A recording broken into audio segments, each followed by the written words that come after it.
Hello everybody and welcome to the Wednesday show. I'm Hammer, and I'm usually joined by two of my favorite Wednesday show hosts, Jen TMaxi in Canada and Terry Diamantis down under.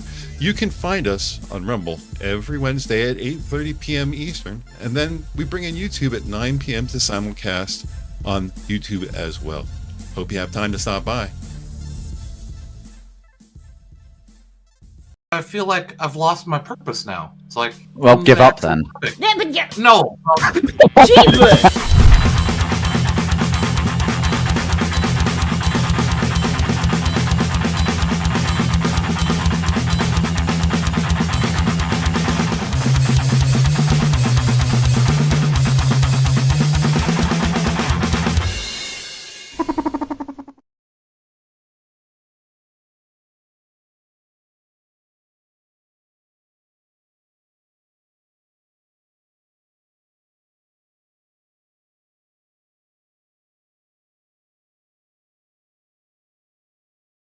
That was my first moment of real doubt.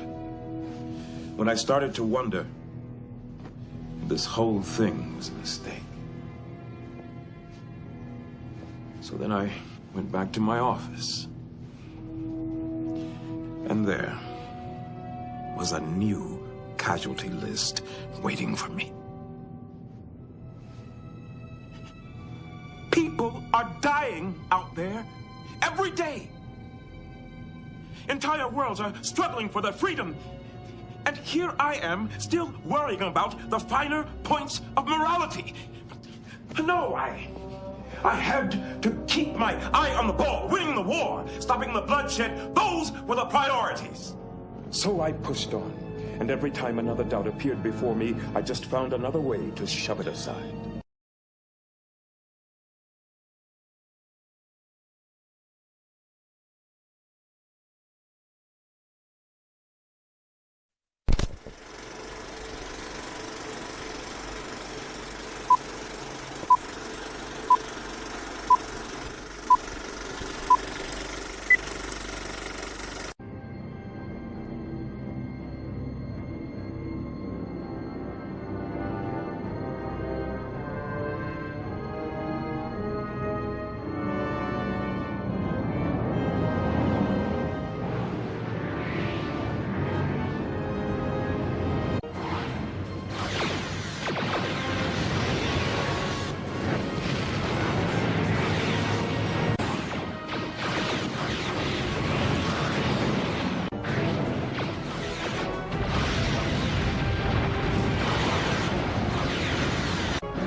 Hello everybody and welcome to the Wednesday show. I'm Hammer, and I'm usually joined by two of my favorite Wednesday show hosts, Jen TMaxi in Canada and Terry Diamantis down under.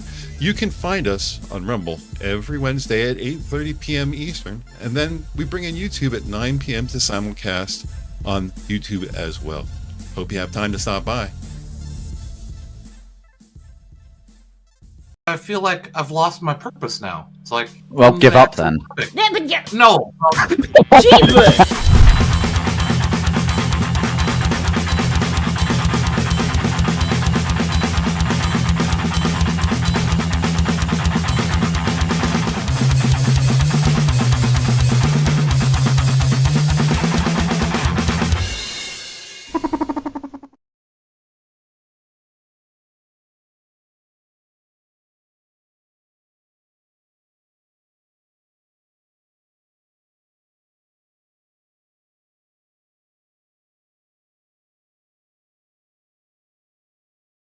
That was my first moment of real doubt. When I started to wonder, this whole thing was a mistake. So then I went back to my office. And there was a new casualty list waiting for me. People are dying out there every day. Entire worlds are struggling for their freedom. And here I am, still worrying about the finer points of morality. No, I had to keep my eye on the ball, winning the war, stopping the bloodshed. Those were the priorities. So I pushed on, and every time another doubt appeared before me, I just found another way to shove it aside.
Hello, everybody, and welcome to the Wednesday show. I'm Hammer, and I'm usually joined by two of my favorite Wednesday show hosts, TMaxi in Canada and Terry Diamantis down under.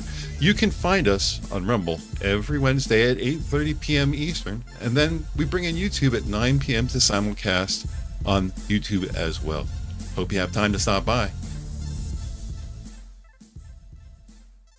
I feel like I've lost my purpose now. It's like, Well, give up then.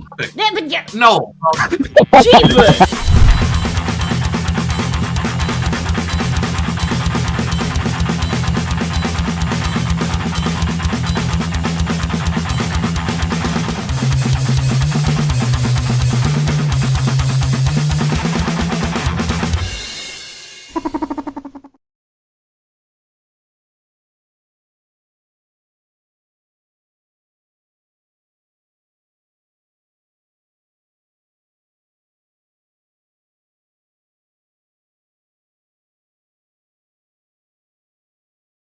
That was my first moment of real doubt. When I started to wonder, this whole thing was a mistake. So then I went back to my office. And there was a new casualty list waiting for me. People are dying out there every day. Entire worlds are struggling for their freedom. And here I am, still worrying about the finer points of morality. No, I had to keep my eye on the ball, winning the war, stopping the bloodshed. Those were the priorities.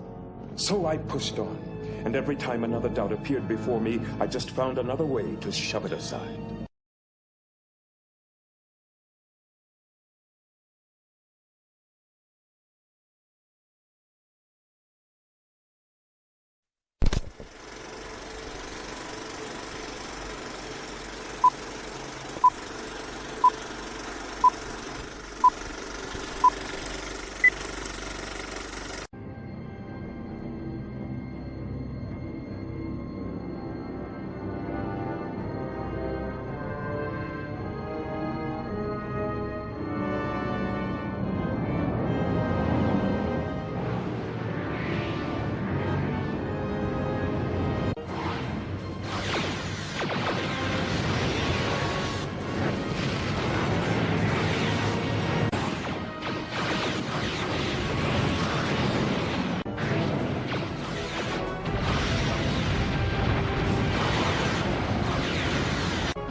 Hello, everybody, and welcome to the Wednesday show. I'm Hammer, and I'm usually joined by two of my favorite Wednesday show hosts, TMaxi in Canada and Terry Diamantis down under. You can find us on Rumble every Wednesday at 8:30 p.m. Eastern, and then we bring in YouTube at 9 p.m. to simulcast on YouTube as well. Hope you have time to stop by. I feel like I've lost my purpose now. It's like, Well, give up then. No. Jeebus!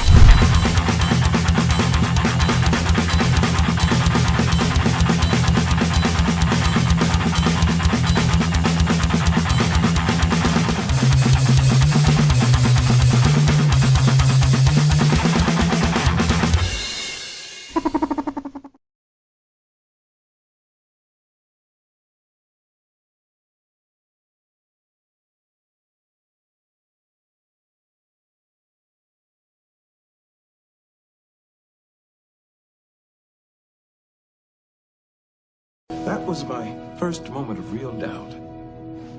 When I started to wonder, this whole thing was a mistake. So then I went back to my office. And there was a new casualty list waiting for me. People are dying out there every day. Entire worlds are struggling for their freedom. And here I am, still worrying about the finer points of morality. No, I had to keep my eye on the ball, winning the war, stopping the bloodshed. Those were the priorities. So I pushed on, and every time another doubt appeared before me, I just found another way to shove it aside.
Hello, everybody, and welcome to the Wednesday show. I'm Hammer, and I'm usually joined by two of my favorite Wednesday show hosts, TMaxi in Canada and Terry Diamantis down under.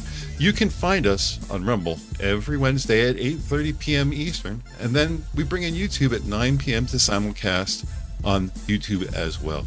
Hope you have time to stop by.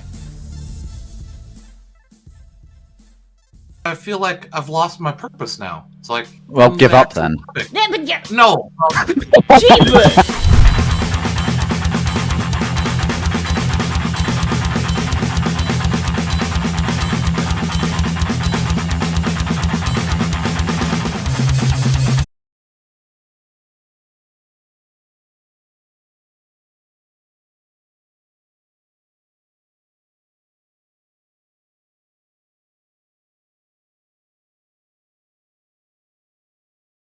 That was my first moment of real doubt.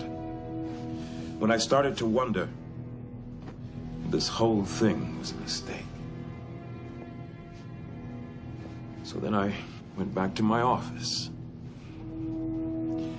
And there was a new casualty list waiting for me.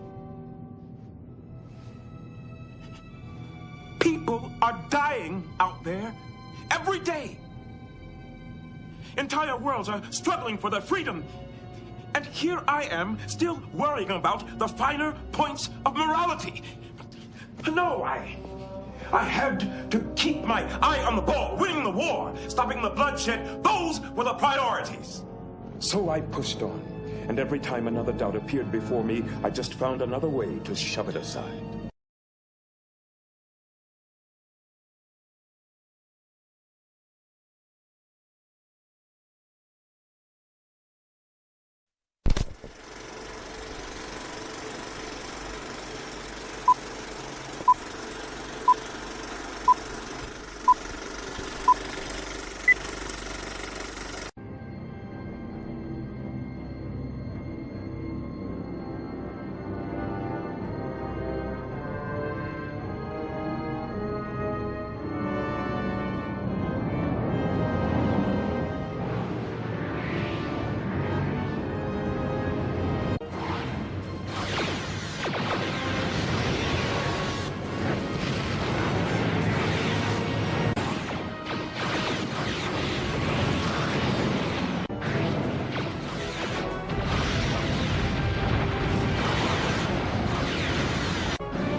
Hello, everybody, and welcome to the Wednesday show. I'm Hammer, and I'm usually joined by two of my favorite Wednesday show hosts, TMaxi in Canada and Terry Diamantis down under.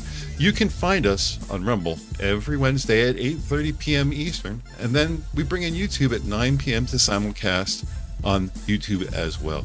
Hope you have time to stop by. I feel like I've lost my purpose now. It's like, Well, give up then. No. Jeebus!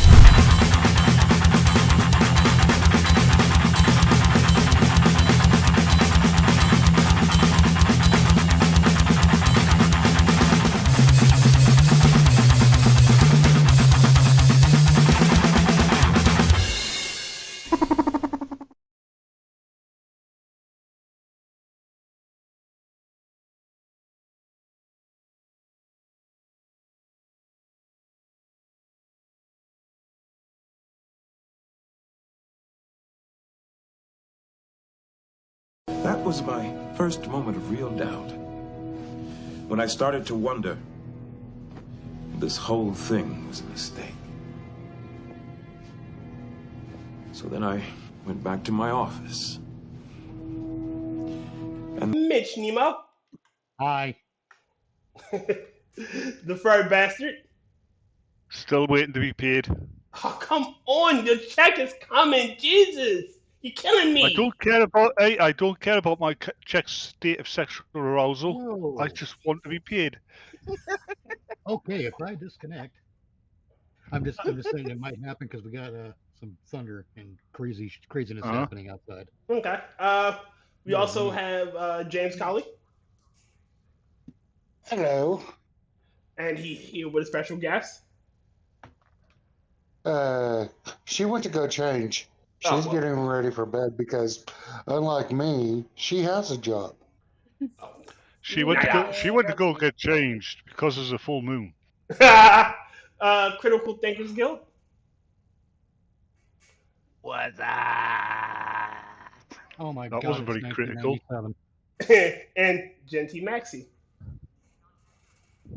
I was gonna say, Bats, the reason it's taking so long for you to get that check is Tyr got confused when he heard you were paid in pounds and stones. He thought that meant rocks, so he tried to pay with a rock, and then the Royal Mail was like, "Well, I guess so, but it'll take longer." Hold on, he tried to pay with a rock. He tried to pay with a rock. He tried to play with a rock and he couldn't figure Not out just how a to stone, but a rock. into the envelope. Yeah, but what would I? That last splash of dilithium. Yeah. Oh yeah. Need is a really strong word. Okay, fine. I won't use need. How about kind of, sort of hope? Desire. Feel like. Want. All right. So Wouldn't say no to. Desire. December 16th, 1991. did y'all hear about the Zelensky visiting the White House after Trump and Putin talked? Yes. I don't care. I heard it. Don't know anything. Don't care. I would imagine you would have had to. Germany was that? Wait a minute. Much more important. Everyone, hold on. Jen, then James, then Bat. Sorry, I was just saying that, like, given that Trump did have a talk with Putin, I kind of figured he would have had a talk with him afterwards. It's kind of like he has to. Well, he didn't have to. Like, the talk don't really include him. Well, I'd have somebody. I either had to have somebody to pass out the snacks. It's not that they include him. It's just that whatever they talk about is eventually going to affect him, and he's a little rat. You know? Yeah. He just calls Zelensky a little rat. Yes. Zelensky's a little rat. Yeah, he is. He's a little bitch. He's a gay little rat. Get it right. No, he's a cokehead little rat. He's a gay Look, cokehead I little rat. understand Ukraine has. Gay rat. Isn't that pronounced Garrett? It's a Garrett. Isn't that Garrot? I thought it was Garrot His wire. last name's Hedlund. But you were saying, Bat? Was it? Yeah, forget about Zelensky. There was more important news this week. Okay. General Zod died. Terrence Stamp himself. Oh yeah. Oh God, they pissed me off with that shit yesterday. He played in what? General Zod? No, not General Zod. The villain from Superman. General Zod? No, Gene Hackman. Oh. He also played Well, in he played- the Haunted Mansion with Jim Carrey, or not Eddie Murphy. He played a lot of fucking shit. He was a prolific actor. Yes, he was. He was everywhere, man. Yeah. He I was. believe he And there once was a played, British. didn't he play? He played Stick in Elektra, didn't he? What? I'm not sure. I think so, but I mean, Yep. you know, he was one of a lost type of I thought actor that was- because Hold he on. could. Hold on, Jay. Go ahead, Batman. He was a lost kind of actor that you don't get nowadays. He didn't fit into a particular niche. He was what you call a character actor. Who could, any role, pretty much any role he took, you would wind up believing it. Yes. All right, Jen, you were saying something? Oh, I wasn't disagreeing with you, Batman. It's just in terms of internet, like, I thought that was actually a little while ago, because it was kind of a freak thing that happened to him. Like, his wife died, and the guy, he was senile. Like, she was her... No, that was Gene Hackman. Was that Gene Hackman? Yeah, Gene Hackman. That's who I thought we were talking about. No, we're talking about Turn Step, General Zod. Oh, okay. But Gene Hackman and his wife died around the same time. They were both found in the house dead. Yeah. It was one of those freak accidents. She was his caregiver, and when she passed, he didn't know to take care of himself, and for some reason they didn't have anyone do any checks on the two of them. Which you always should have. It's horrific. Oh, I feel bad for both of them. Because their dog died too. Like, oh. Well, both their dogs died. Like, would they believe it was some sort of she may have been cooking, and what it was gas, if I'm not mistaken. You are mistaken. Okay. What it was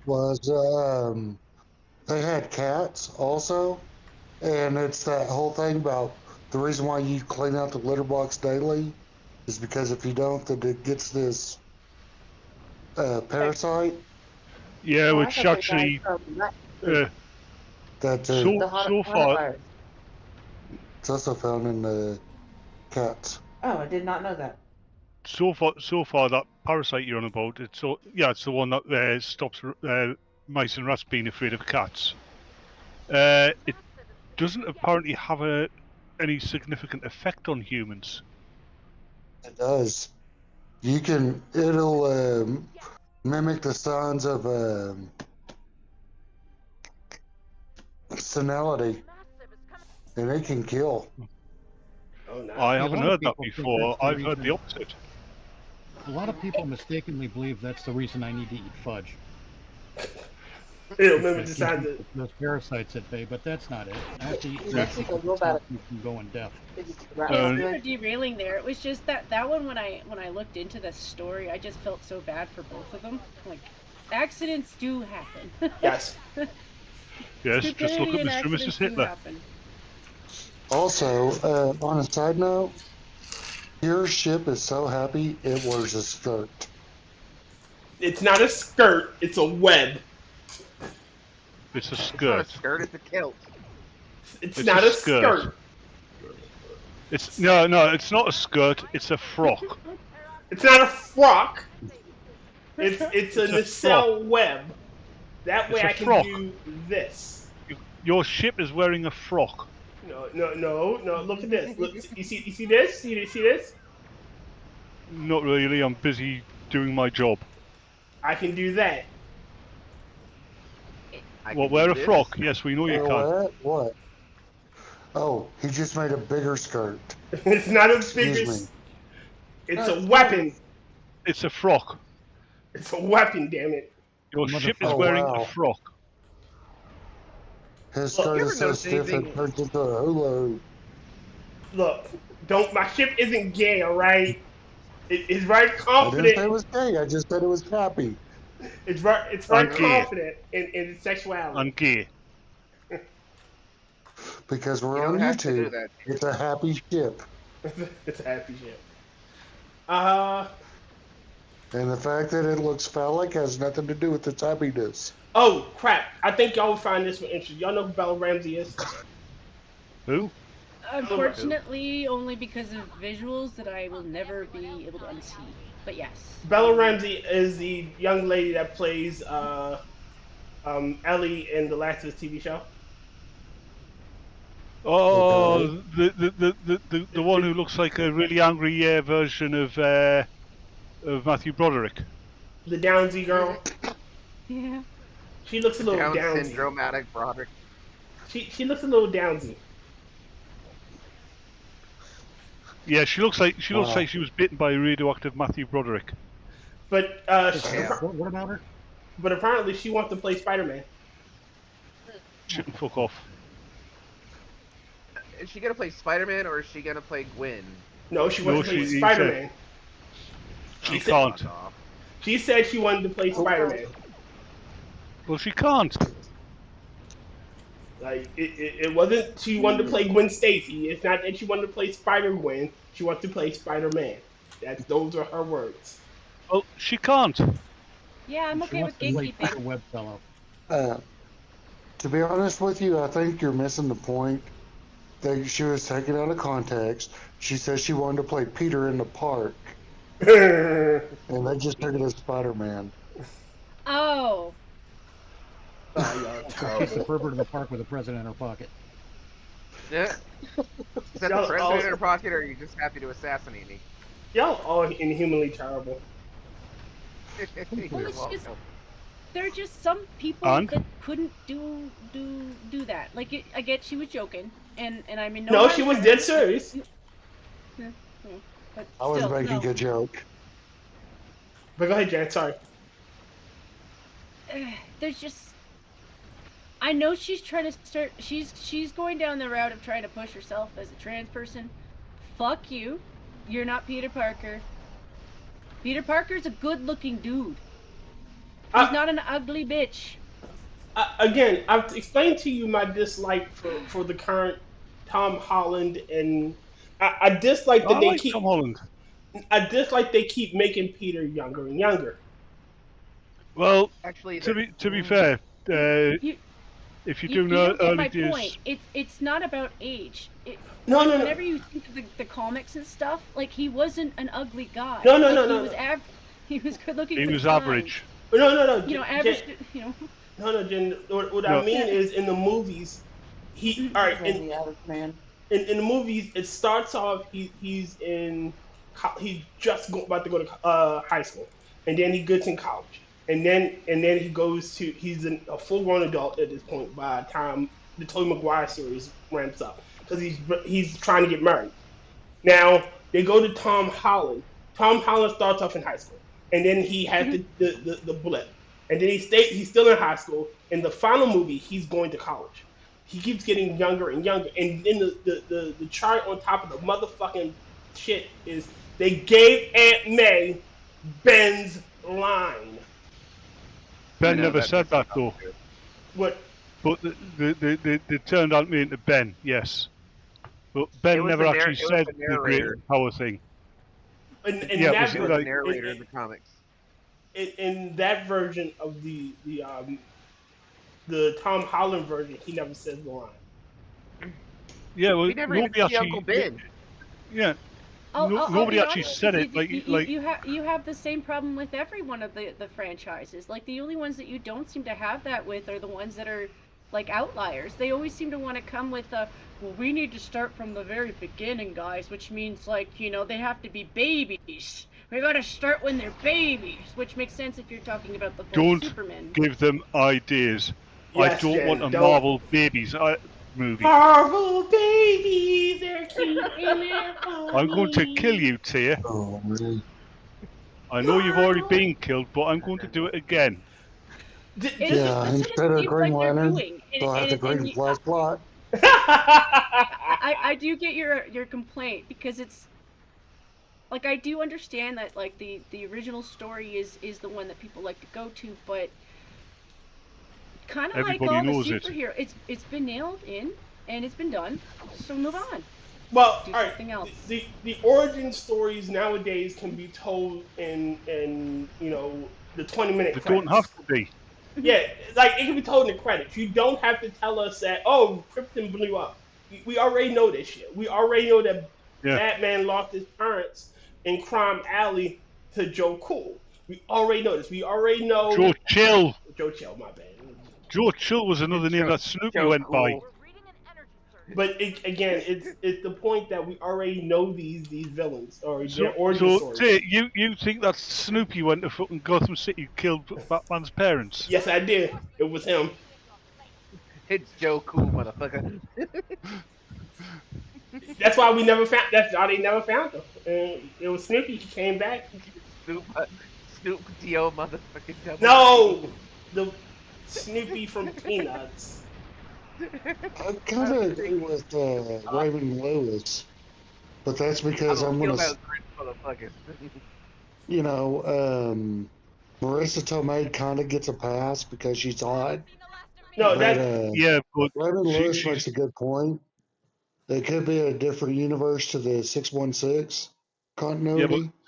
Melissa Tomei is a raging leftist. all right. Okay. The same. I had this issue with. I said the same thing with Angela when she said, "Oh, it's all good." No, a woman cannot teach a boy to be a man. She can't do it. It is just something that she cannot do. Just as a man can never teach a girl to be a woman.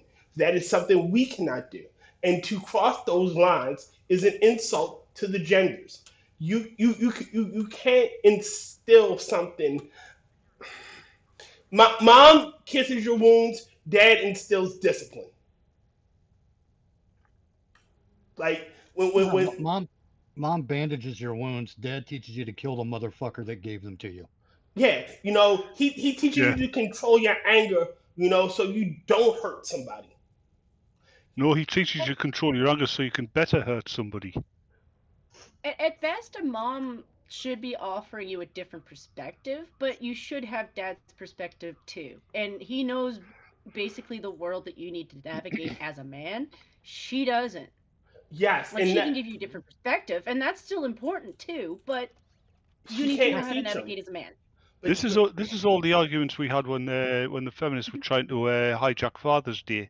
Yeah, the single mothers. You can't. She can't teach. And granted, don't get me wrong. I had a single mother, but I still had male father figures in my life. I had my grandfather and my uncles. So I understand. My mother couldn't teach me to be a man. There was some shit she couldn't understand. Sounds like a good song. It just is what it is. Me to be a man. There's just some shit you couldn't understand. Oh God, Jesus Christ! It's like there are some things that a woman cannot teach a man.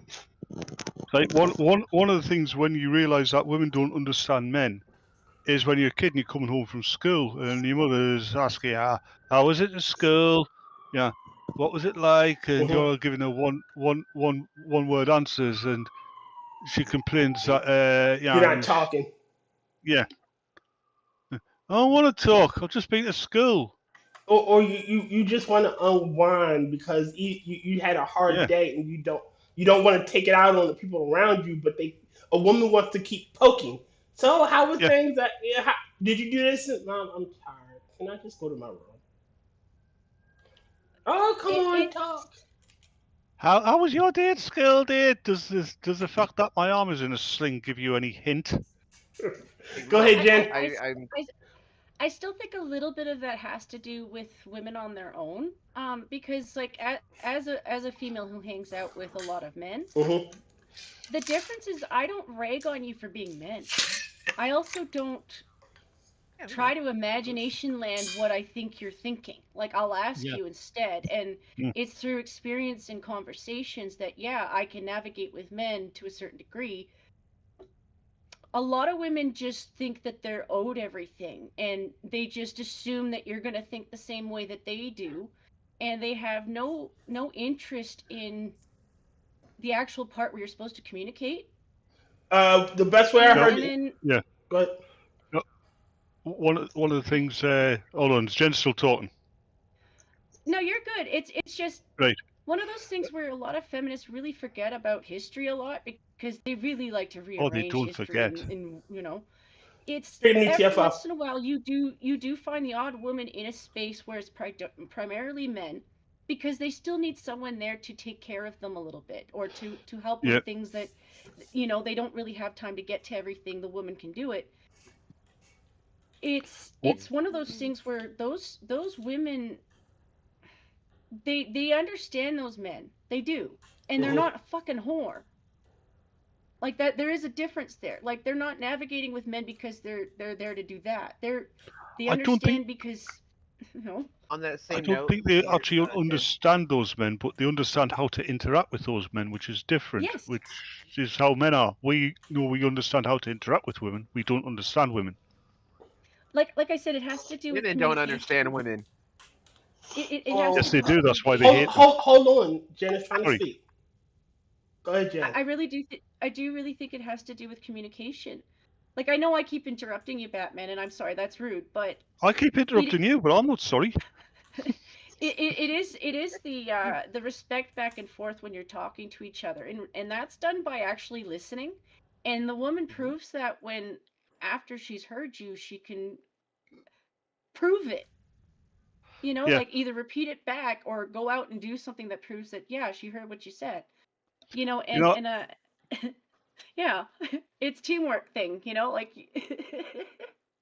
Well, I mentioned me mother a bit back there, and made me remember something. One thing my mother used to hate, especially on game shows or something like that, where you get somebody on, she says she's a housewife, and the guy who's proposing, that's the toughest job in the world, and my mother hated that because she said it's not. Yeah, it takes 4 hours to clean the house if I'm taking my time. The rest, half of a day spent shopping, right? That means she's out there meeting her friends, having a laugh, as well as shopping. She says it's one of the easiest jobs in the world. It's not like she has to go out to the on a pretty fishing boat in the North Sea and help haul the nets in or something daft like that. But see, and I hate you, Tay, for this one. I hate myself for this one. You know, again, it is shit wearing a skirt. It is the concept that feminists believe that men are defective women. Yeah, there is a feminist evolutionary hypothesis. Wait a minute, would you say? No, I'm just saying it, putting it out there. That's because feminists are defective women. Yeah, I mean, there's this feminist hypothesis, right? That originally human beings were self-procreating females. That makes no fucking sense. Yeah, which goes contrary to every other primate and every other mammal. In fact, just about every other higher life form. Again, if that was, we are not single cell organisms. We are not. There's certain species of lizard can do it. Yeah, but they aren't as complex as we are. They are. I'm not saying they are. I'm not saying they're not. But we can't do it. Pure and simple. Not without technology, anyway. And I also still want to respond to those women. They're not going to win with that one either. Just because they had poor life experience with some of the worst men. Because I don't think that the world is free without men that aren't bad. Men know that. They know men. Yeah. That doesn't mean that I want all men to suffer for it. A lot of women have healthy relationships with the men in their life. Like most. You know, I still talk to my dad. He still gives me grief for being a loser, but I love him all the same because he's telling me that to do better. I'm surrounded by men that I like. No, I'm not dating. Jen roasting women. I would watch videos of Jen roasting women.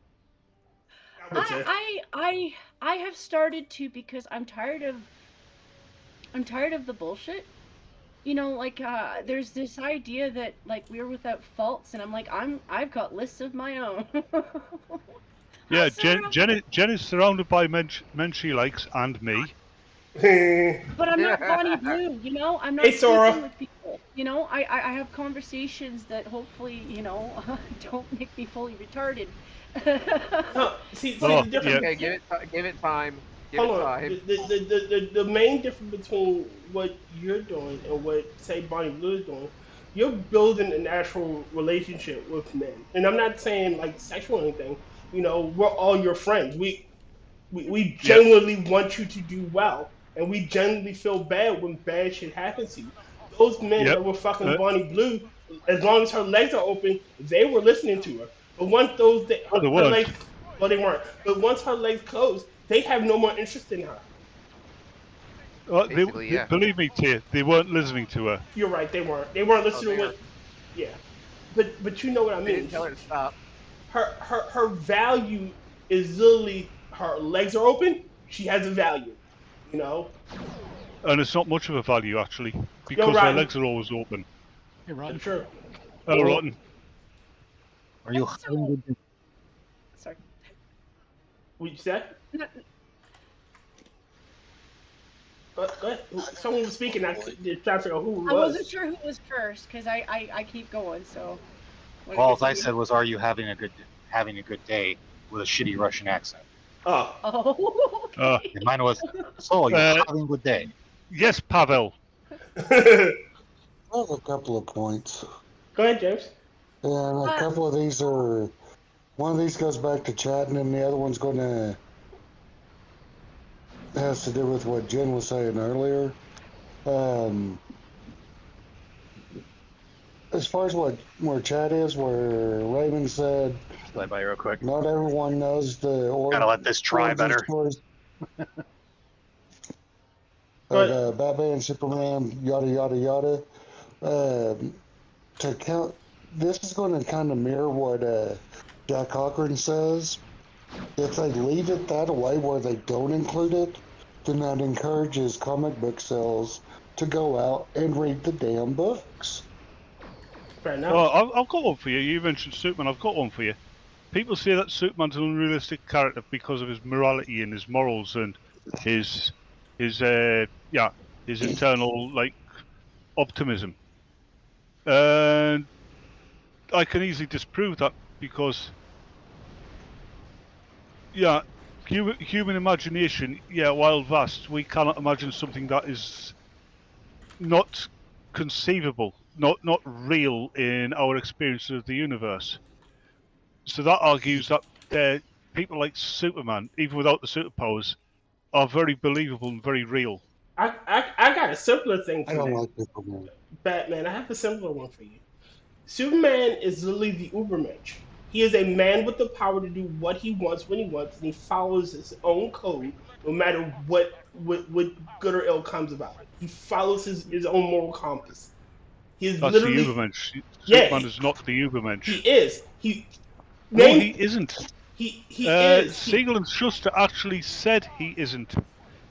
He is, because again, from the context of it, he follows his own code of morals, and be damned what else. Irrespective of what good or evil that will entail, Superman does not do evil. Yes, because of his moral code. It is his moral code that he doesn't force on anyone else. But as Nietzsche said, the Ubermensch is above morality, beyond morality. Superman isn't.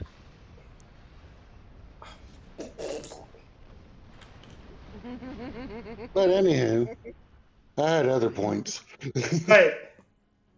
And what Jim was saying about that a woman can hang out with guys and not have a sexual Where's thing Batman's with them. ship at? I wanna flash my skirt at him. Anyhow, You're wearing skirts now? My ship skirt. Let's let him get his fucking point out there, people. Anywho, that just goes to show that not all women who have daddy issues have a sex addiction. But enough of them do. Yeah. That is true. You know. Yeah, but women and not all women who have daddy issues have issues with their father. Oh, sorry. They just have the age difference.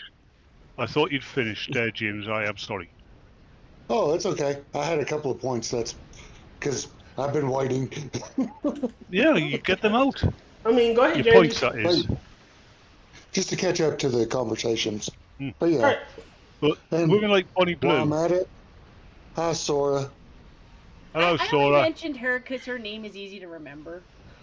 there's a lot of whores, feminists with various problems like that. And one thing I've noticed about Bonnie Blue. Wait a minute. She was speaking. I thought she'd finished actually. I'm good. You can go.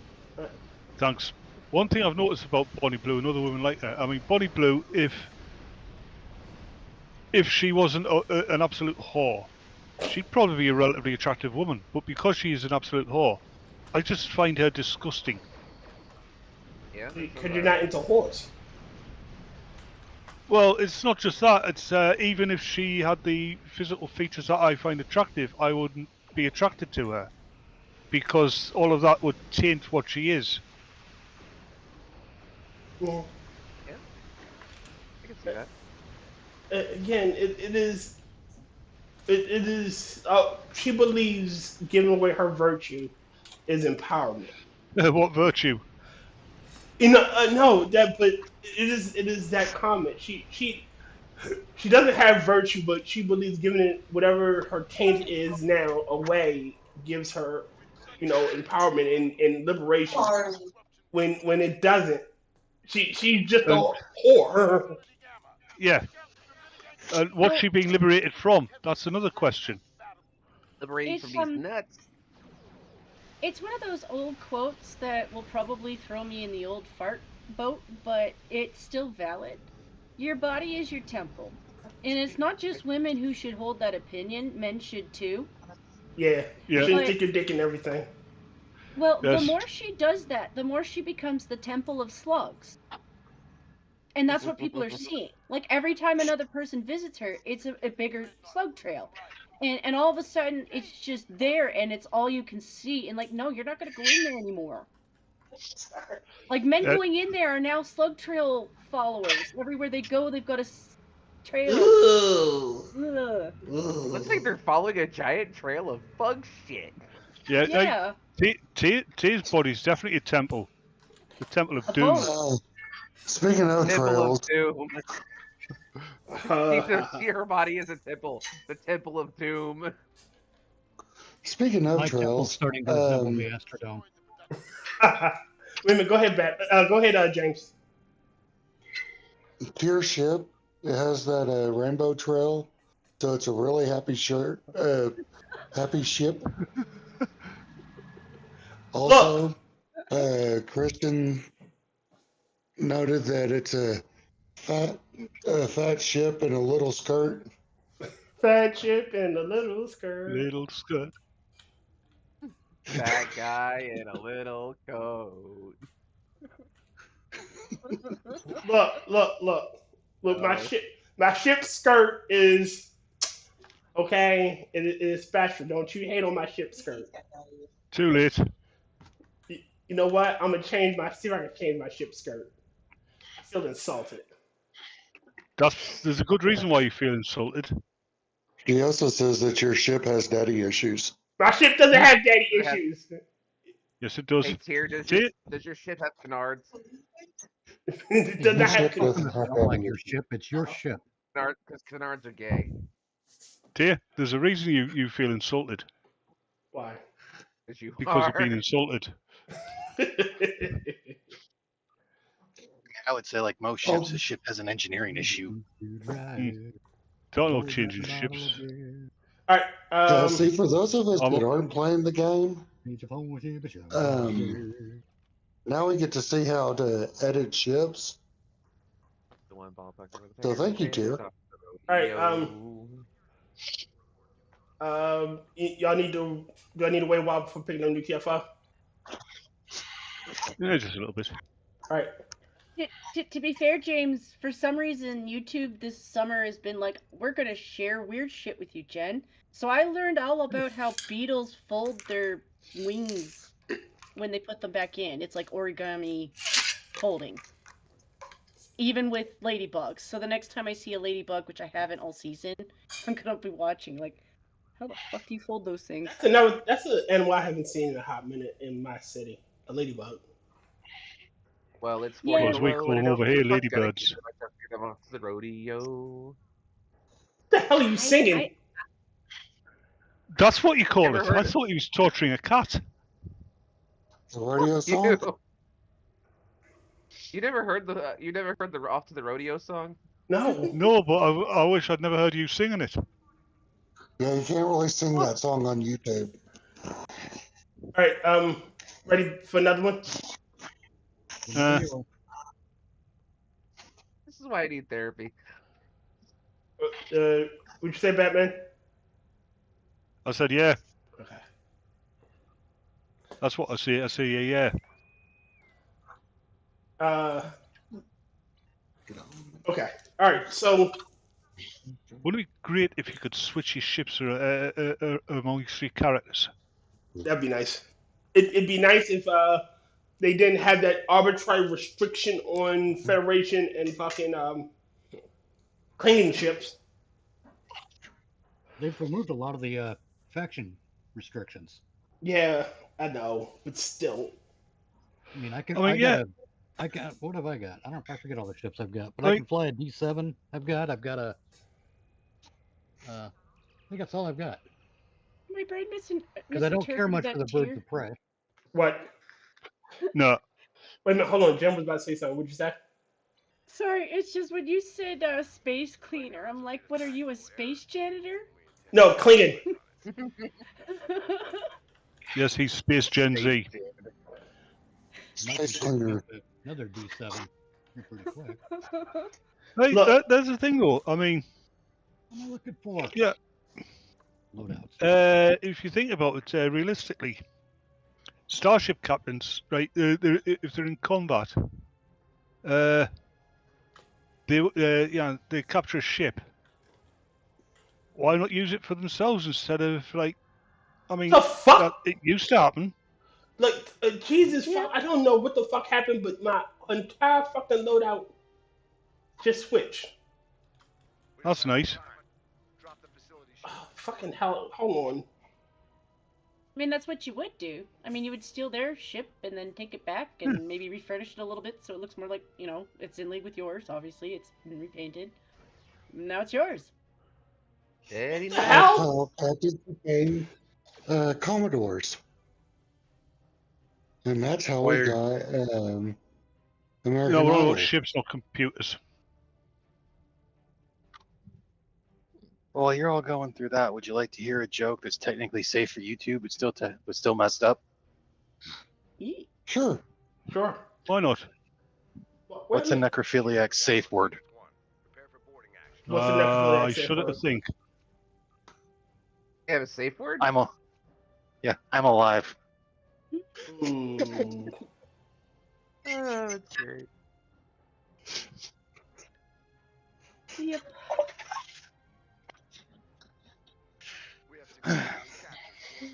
What the fuck? Let the bodies hit the floor. What do you call it? A gangbang with a bunch of necrophiliacs. What do you call it? A gangbang? Cracking open a cold Yeah, I've heard one that with the boys.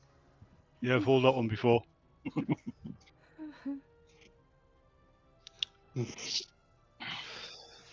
What do you call a cowboy with extremely short arms? Where the hell are my weapons? No, come on. What do you call a cowboy with extremely short arms? What do you call a cowboy with extremely no. short? Billy the Brokeback Thrid. Mountain? Get it? Billy the Thrid? I don't get it.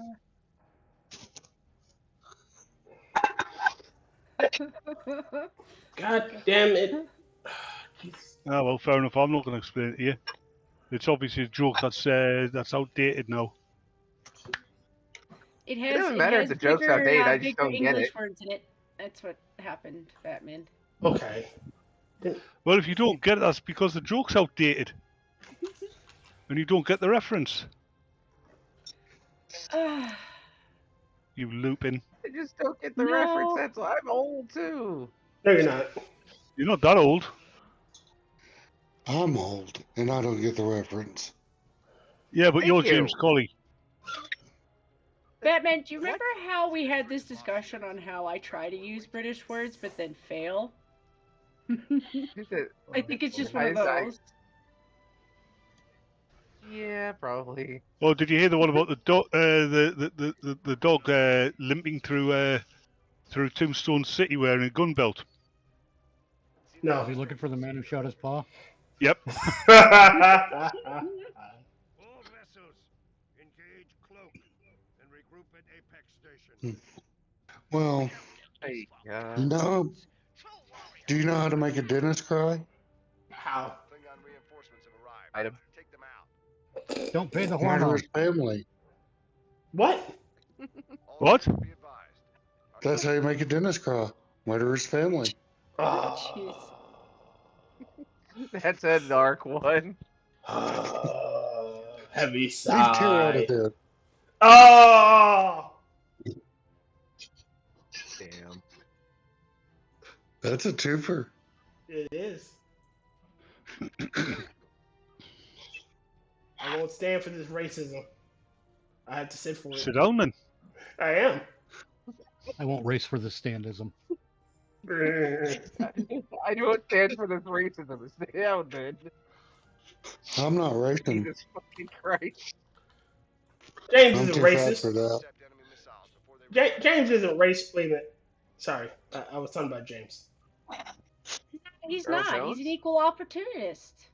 Yeah, he's like me. He hates everybody. James And it's hate called the everybody. equal opportunity jackass. The only reason why I'm not making sexist jokes tonight is because your girlfriend's close by. She might smack you. Yeah, and she's close What do you enough mean, to my might? toe to help make it hurt.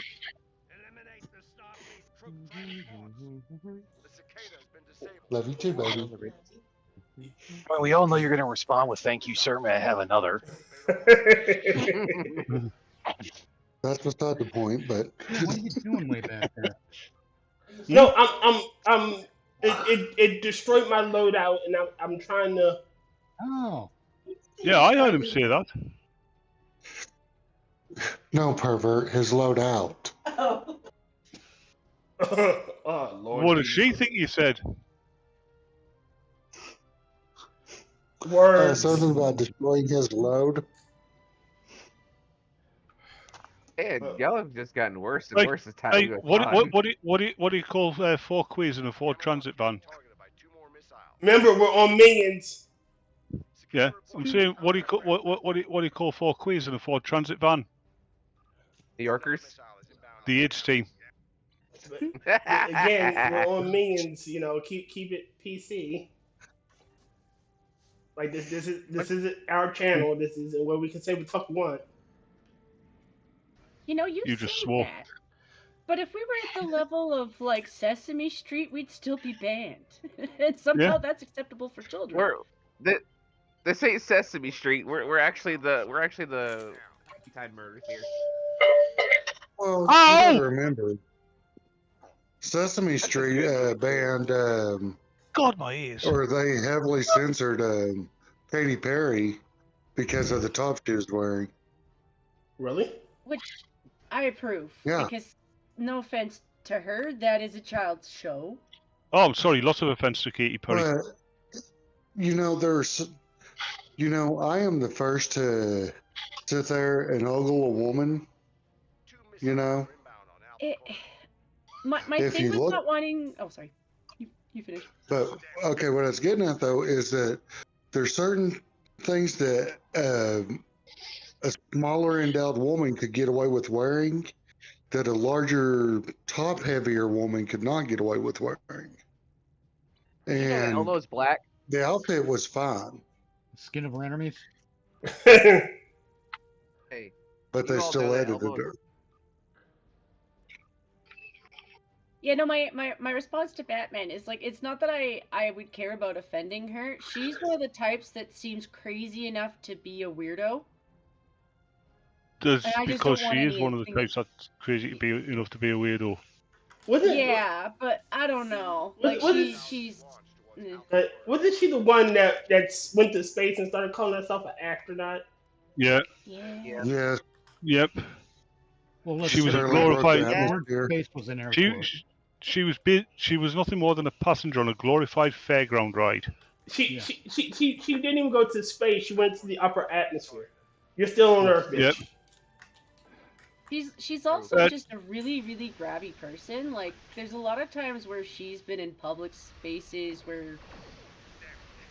And yes, it was to men, but I don't give a shit. She would just grab them inappropriately, and they'd be like, yeah, I don't really like you like that. Like, genuinely weren't in... Women are allowed to do that, men aren't. Wait a minute, hold on. I'll Isn't try she- that shit with the nuns. Wait a minute, wasn't she also the one that they did like a ghost hunter type show, and she started singing to the ghost, and she said, like, "Oh, the ghost responded." Yeah, Oh totally my God. off. Oh, that's cringe. Don't know about that, but... that bitch is nutty as a bowl of squirrel shit. No, yeah, Like, the you're more right. more you've got ticks in the crazy box, the more I'm just like, yeah, I might make the odd joke. And I get, like, yeah, I apologize for offending her. I just don't want that in my life. Don't apologize for offending her. What the fuck? Jen, she's gonna come to your Yeah, house just and just sing offend her. to you. She's gonna come to your house and just sing to you non-stop. Oh God. I'll send her to Batman. He'll like it. You know, Ghost She's Hunter. gropey, Ghost Hunter in the he- future. What? Ghost Hunter's Jen, gonna look back at this Hold- and hold- be you like, realize "Oh, that in the UK, earplugs are really cheap.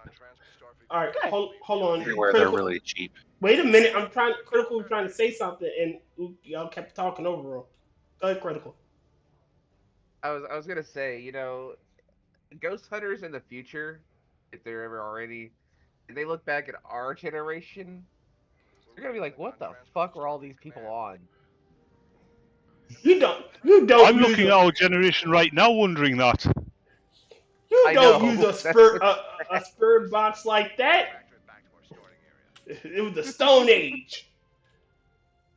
Stoned Age. Like, you can't be singing the Ghost. They hate that shit. Yeah, try going try talking to a ghost, and it's just like they're gonna kill you. I'm still looking forward to the whole thing as like, we start getting past Gen X and the millennials being like the grandparents and really old people because back in the day, like, I'm gonna put on some music, and it's like some ballroom music, very likely to be pretty tame and radio friendly, and all the shit we've listened to over the years. And here I am. Like, I'm gonna be the grandpa putting on Death Block. Hold on, Gen X put on is some that music. is that Gen X? Is that a mutant version of Miss TMaxi? See, I'm still stuck on this Katy Perry thing because I can't. I had the joke after we left the topic, but no, Batman. If I send Katy Perry your way, and you're like, well, you can't hear because you've got the earplugs, and your neighbors start complaining because of the noise, you could just tell them that your new cat Katy Perry. No, because you see, I've got earplugs in, so I won't hear my neighbour either. Well, that's their problem. I would sue the earplug community because they kind of suck at their job. It was just 3M. Well, I just learned that's something amazing. Batman actually has neighbors. I thought he lived in a cave by himself. No, I'm not related to you. Damn. I don't live in a cave. It's called No, the you got Necropolis. evicted. It's called the No, Necropolis. you don't live in a cave. No, you don't live in a cave. You got evicted. It's called the Necropolis. I'm sorry, but I was funnier than you. Wait a minute, James was trying to say something. Go ahead, James. No, I lost it. Oh God, James lost something. Oh wait, we're not talking about his mind. He lost that a long time ago. James lost his mind in the winter of '83. Yeah, not 1983, just 83. James traded his mind for a pack of smokes in '74. He just never came back. You're how young? Huh? No, how old are you now? Me? No, I was talking to Kristen. Oh, okay. You're 43. 44. You're 3.5 years older. Yeah, okay. So I was 5 in '83. Thank you. Oh, yeah. That math. Okay, now you're making me feel even older. Well, you are old. You're the oldest person here. Do you know how old I was in '83? 20. 19. You saw dinosaurs? You were 19 in '83? Yeah. Man, you're old. Yeah, and you're undead, so what? Look, stop. If we can stop pointing out each other's foibles. I'm old. You're old. I'm undead. Rodden's undead. James is insane. Jen's Jen. Mitch wishes we were all dead. Mitch has been unusually quiet, actually. He's plotting out death. What? I said he's What? Who? This is son of Oscam. They're selling what now? No, I don't want any noodles. Oh, I was reading the subtitle. Apparently they're selling hot scans. Hot scans in your cutscene area. I was reading the cutscene. I'm actually my skirt power. Yes, hit him with your purse. What the fuck? I don't know you. Oh god, did you just? Yes, he did. He King of the Hill. Oh. Let's shun him for that. Shun. Shun. Oh, come on. You talked about purses, and I just had to do the Bobby Hill. That's my I didn't purse, talk about I don't purse. know you line. I didn't. Shun. And if you're gonna go the King Mountain one, it's Shun the Non-Believer. Hold on. Ray goes, Yes, I was watching YouTube shorts where they were talking about old music. They called Sheryl Crow, Shania Twain music old. I turned the short off. I would have turned that short off too. I grew up on Shania Twain's horrible. So's her music. Okay. No, it's not. It's horrible. Growing up. You know who's gotten more attractive since the 80s? Who? The Weird Science chick. Kelly LeBrock? Yes, she's still attractive. She's one of those women who, yeah, she looks great on a movie, but if you see a still photograph of her, she's not nearly as good looking. Yeah, she's one of those women you've got to see her. You've got to see her face in motion, if you know what I mean. Yeah. Well, she got heavier, like what's her face? The Cheers chick. Kirstie Alley. Kirstie Alley, yeah. She got heavy like her, but she's like Kirstie Alley. They were larger women, and they were still attractive. I don't know. She. I'm seeing a picture of her right now, smiling. It looks kind of creepy. Cut out. She's married to Steven Seagal. Wow. I mean, there's a he difference beat her. between putting on weight and converting to full Hordakian. Well, like Steven Seagal. Yeah. Or as I like to call him, Steven Seagal. Look. Hold on. I want all y'all to leave Steven Seagal alone. He'll come to your house and he'll flip you. What, and eat all my food? Yes. Come to Isn't there a Family Guy Steven Seagal joke? Come to your house, fuck all your love, steal all your food, and leave. Well, the last bit is perfectly acceptable.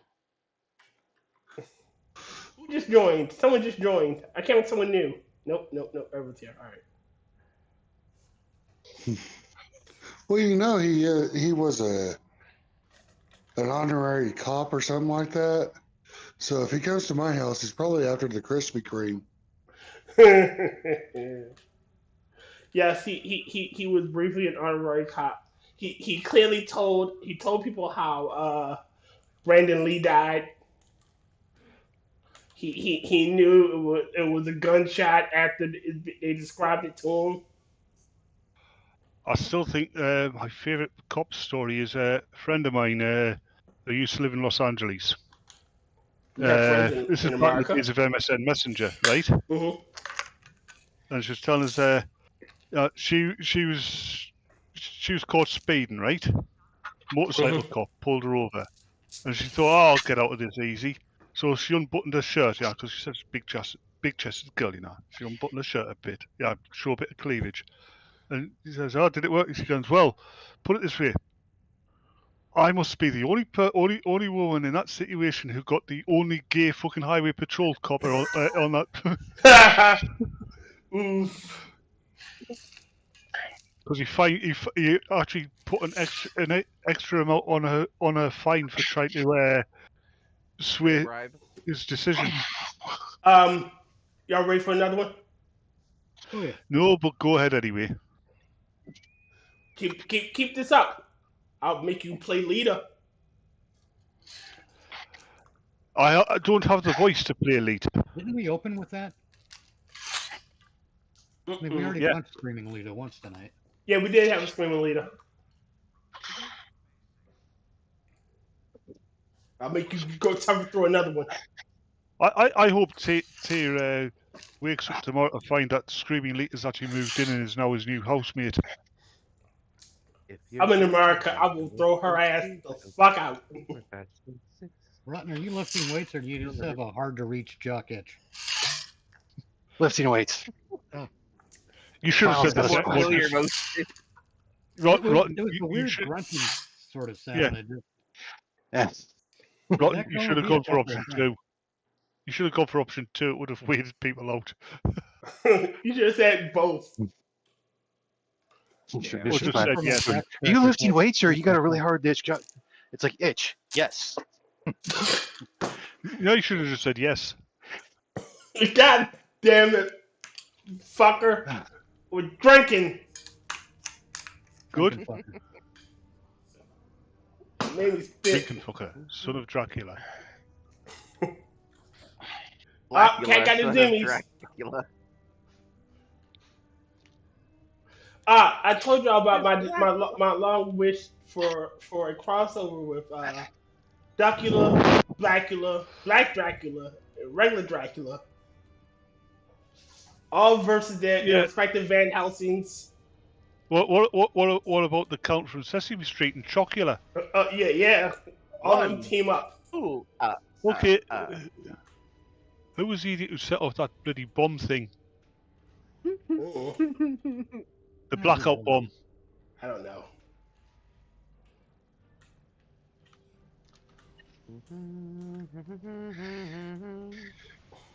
Normally that only happens when like a drug dealer dies. Like a drug dealer. But again, wouldn't it be cool to see again Dracula, Blackula, Black Dracula, Dracula, Count Dracula, the Count. I had a good idea for a reworking of Jason versus Freddy. Okay. Right, Freddy Krueger versus Jason Voorhees. Okay. But they're playing chess. Nice. Again, that movie makes no sense. In order for them to even be in the general sense. Of course, it makes no sense. It's a money grab. Nothing more, nothing less. It was just supposed to basically be a what-if scenario where I combine them together because it was supposed to end. It was actually supposed to be Freddy versus Jason versus Ash. Yeah, but it turned out to be more like a who cares scenario. But see, all right, the problem with that scenario is Freddy and Jason. Freddy in the real world can't do shit.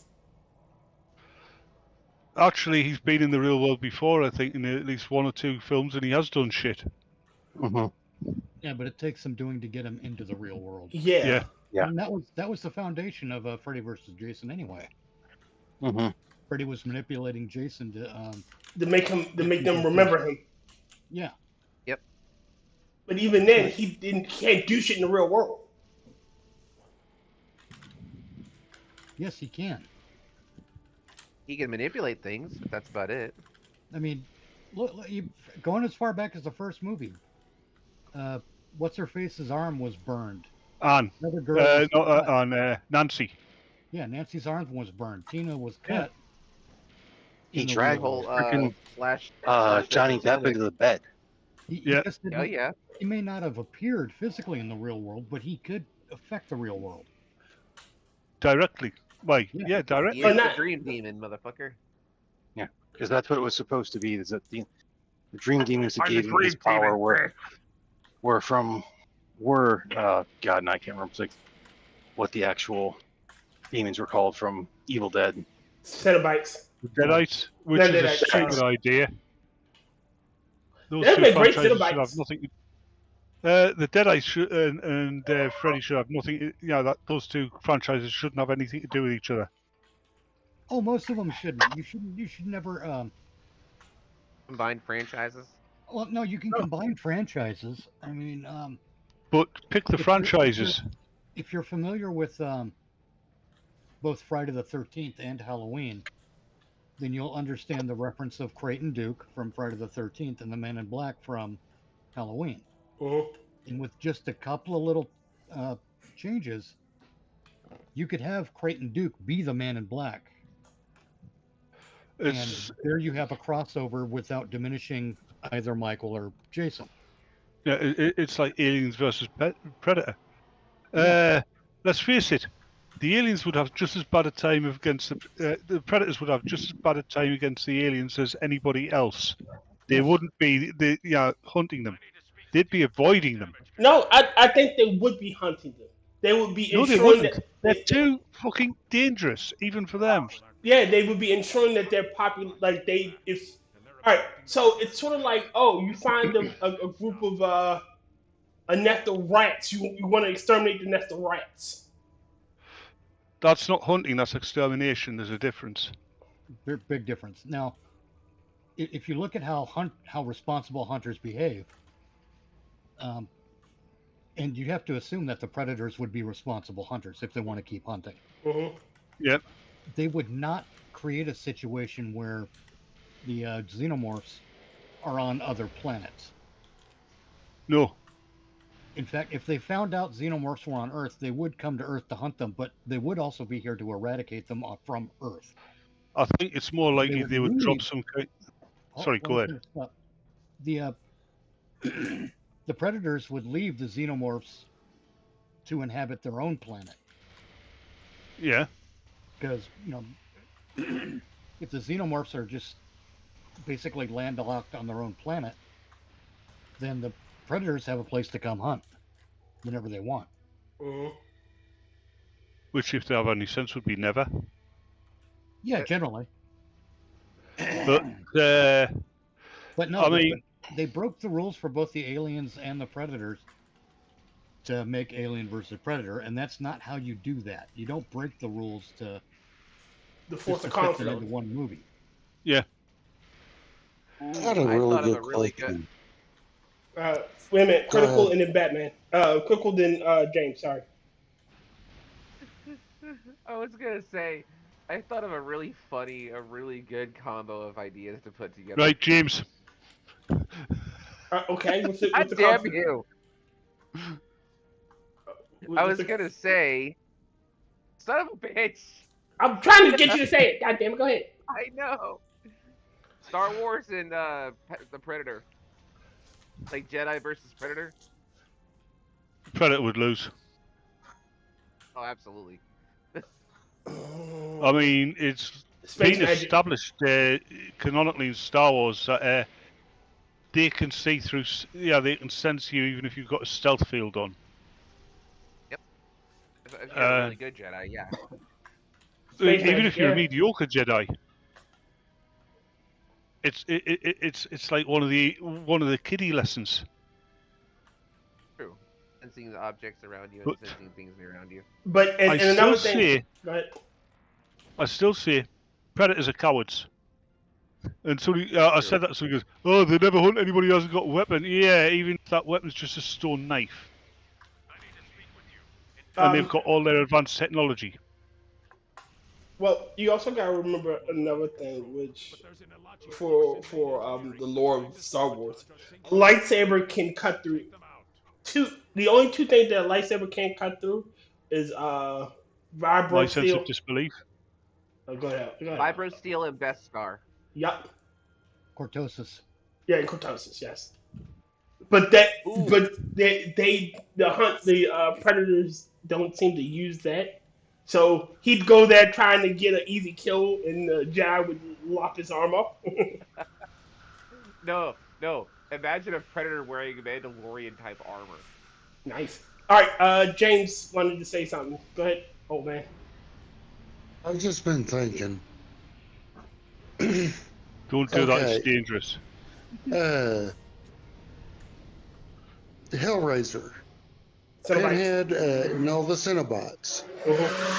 They have never physically been defeated. It's always been they've been outsmarted because someone's put together the box In and the has sent them back. in the more recent ones. Go ahead. Question, James.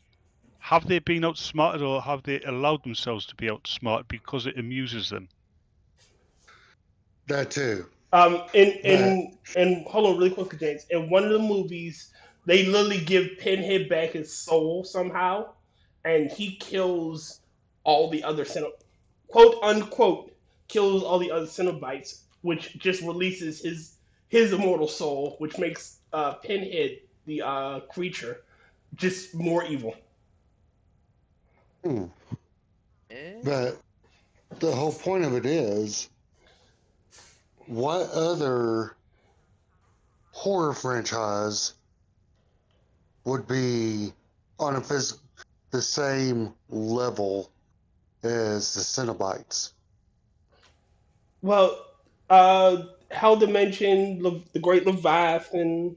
Yeah, because mentioning the Hell Dimensions and the Great Leviathans, that's like Cthulhuid stuff, and that's cosmic horror, which would slap the Cenobites down. Well, what if in along that vein, what if the Great Leviathan is essentially a Cthulhu as being who is doing all this shit for its amusement? Yeah, like I said, it would slap the Cenobites down. In Hellraiser 2, Leviathan is portrayed as the box. White. Yeah. So it's already in the Hellraiser universe.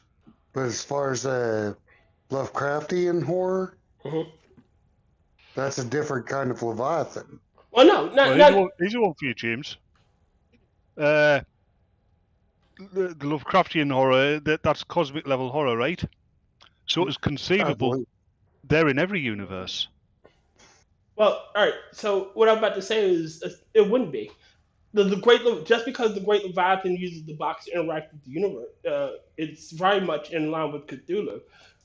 There are objects which the elder gods and the greater old ones and everything use to interact without actually interacting. Like you could find one of their objects and go mad. Essentially, what the box does, it drives you mad. Right.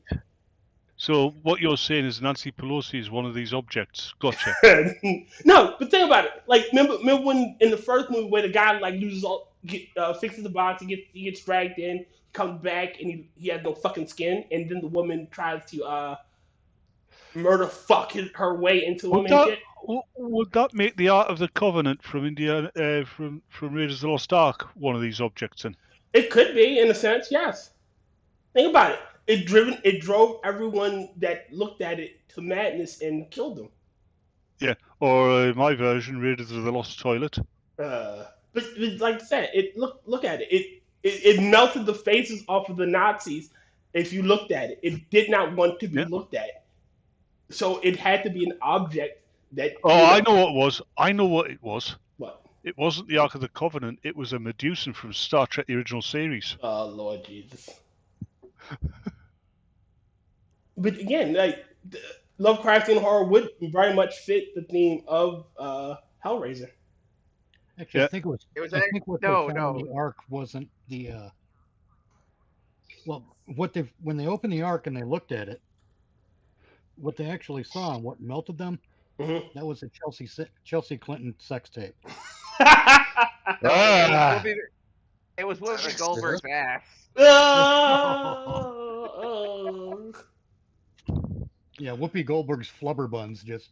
Whoopi Goldberg's OnlyFans page. It's Whoopi Goldberg's tits. So what y'all saying is Whoopi Goldberg is an elderly being that induces madness and fun. Look at her. Well, what Whoopi Goldberg used to say before she got her acting job was, "What Donkata, Han Solo." Yeah. Or as Whoopi Goldberg would say to you, "Ho ho ho ho ho." Why did she drop her hoof on that last slice of pizza? Guys, it's been real. It's been fun, but I'm going to have to run. Girlfriend's going to sleep. And you just feel like a creep. I mean, we know you're not going to run, but if you got to go, I can understand that. Yeah. Okay, I got to go. All right. You take Y'all take care. You take care of yourself. Good night. Have a good Let's one. not lie about our cardio now. He's going to stare briskly at the exit door. Oh, did any of you see that bloody video that was doing the rounds for TikTok? Yeah, you got these office women chanting at each other. Pick a new TFI. And everybody's commenting on it and says, yeah, and this is why work doesn't get done in Wait, are you talking about the one where they had? Okay. You talking about the one where it's like they had that one ship where they said like itty bitty teeny and Bob or some shit? Yeah. But that's not recent. That fucking video is like almost 10 years old. What? Yeah, but it doesn't matter because people are pointing at it and saying, and this is why, a female-dominated workplace doesn't get as much work done as a male-dominated one. Well, that was They're like, not what was it? I long, think though. it was in Sweden, to where a bunch of women, let's say all the women basically like took the day off to protest, and productivity went up like 150% or some shit. HR complaints went fucking down. Yeah. Yep. Like nothing fucking changed, and everything actually was better. So something did change it. Like, way to kill your own fucking movement. Mm-hmm. But All right, palate cleanse time. Oh Lord, go ahead. All right, so apparently there's a ship in development. They're trying to develop a spaceship. Scientists revealed the design of an interstellar generational ship, which will be 36 miles long, able to deliver up to 2,400 people to Alpha Centauri. The ultimate goal of the project is to reach the potential habitable planet of Proxima Centauri B. This spaceship design concept called Chrysalis, weird name, but okay, It makes sense. Could take No, up it to really makes sense. 2,400 people on one-way trip to Alpha Centauri, the closest system to the Earth. How many people? Yeah, what the fuck? The 2,400, I journey think you would said. be... No, it's 2,400 people. It's 36 miles long. Right. The funny thing about generational ships is has been lampooned by science fiction writers for generations. Is they start off on this voyage in a generational ship, and by the time they get to this planet, that was a target. It's not there. No, It's worse. not there anymore. It's been heavily settled by humans for hundreds of years. Oh yeah, that's true. All right, and the reason why it's not a weird name, you know what a chrysalis is? Yes, we all know what a chrysalis is. We all know. And that's why it's not a weird name. The whole point of a chrysalis is to change. I agreed with you, Tyr. So, according to this, the journey would take 25 trillion miles. It would take around 400 years, so the ship would serve as a home for many generations. It would take long. It would take a bit longer than 400 years, a considerable bit, because they're going slower than light speed. It's 4.5 light years to the Alpha Centauri system. Okay, So, all right. That raises two questions that would boggle my mind.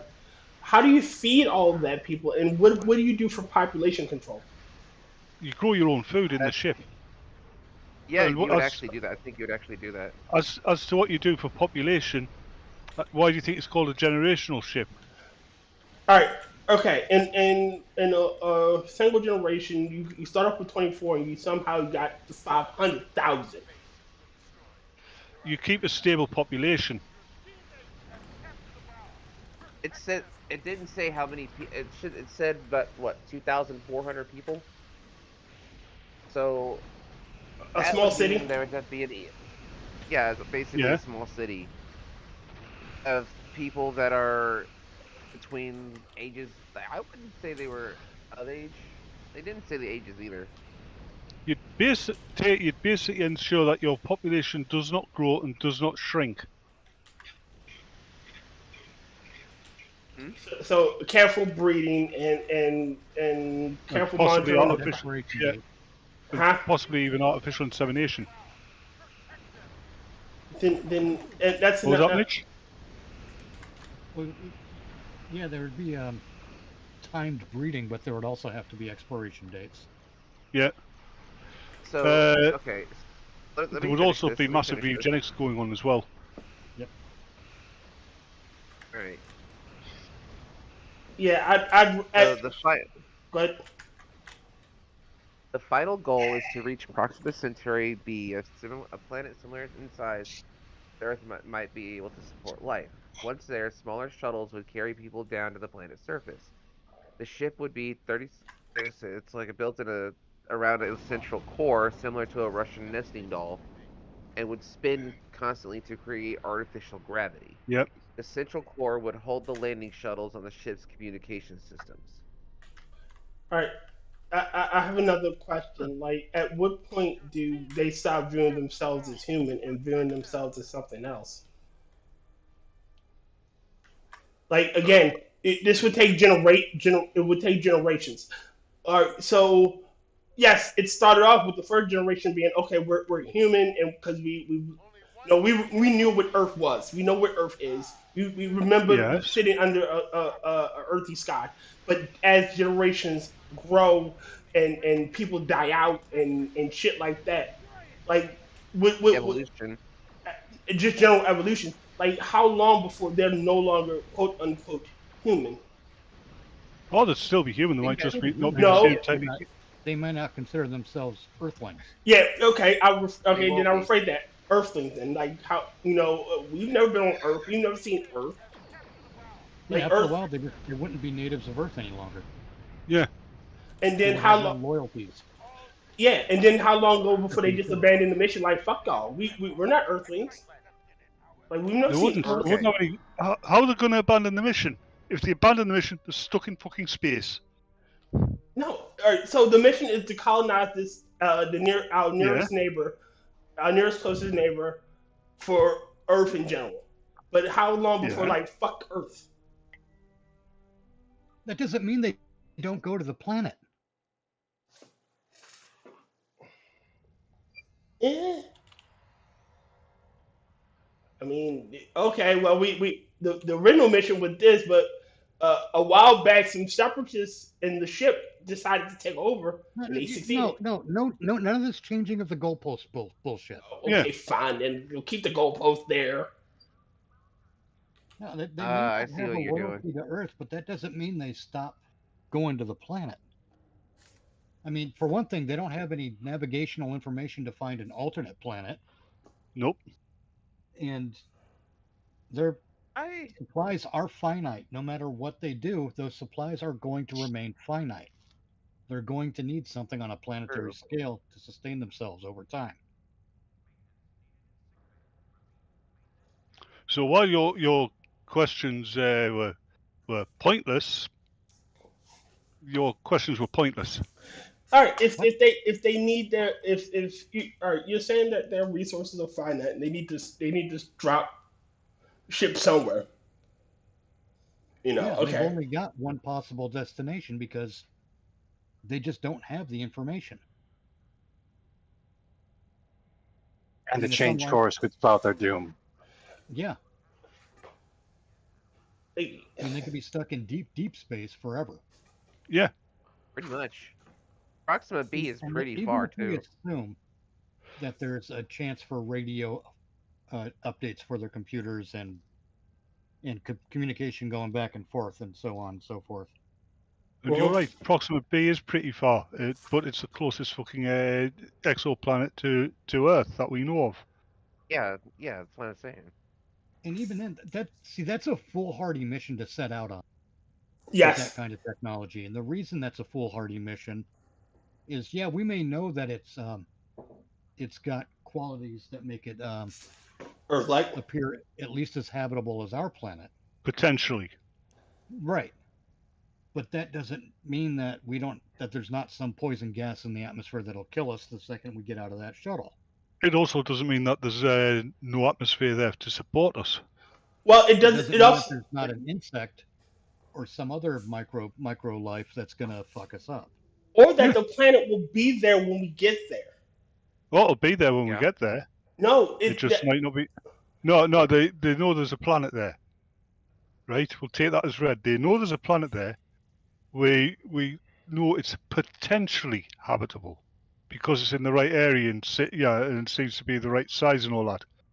But they might get there, and because of the star, which is a red dwarf, I believe, it's entirely uninhabitable. It's chock-a-block with radiation. Or, maybe a super volcano on that planet that we don't know about goes off. There's all kinds of possibilities. It would be stupid to send people on such a mission. Yeah. And what do you mean? A super volcano might go off? If there's potential for super volcanoes on a planet, at some point, it's inevitable.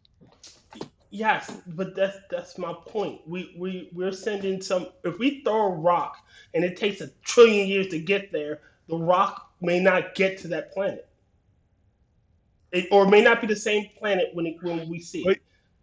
There's the thing though. I mean, I assume you're on about the fact that our solar system is orbiting the center of the galaxy, and therefore it's changing its position in space. No, that's not what I'm saying. Like a myriad of things could happen to that planet. A fucking rogue comet could crash into it and destroy it. A myriad of things could happen to the ship.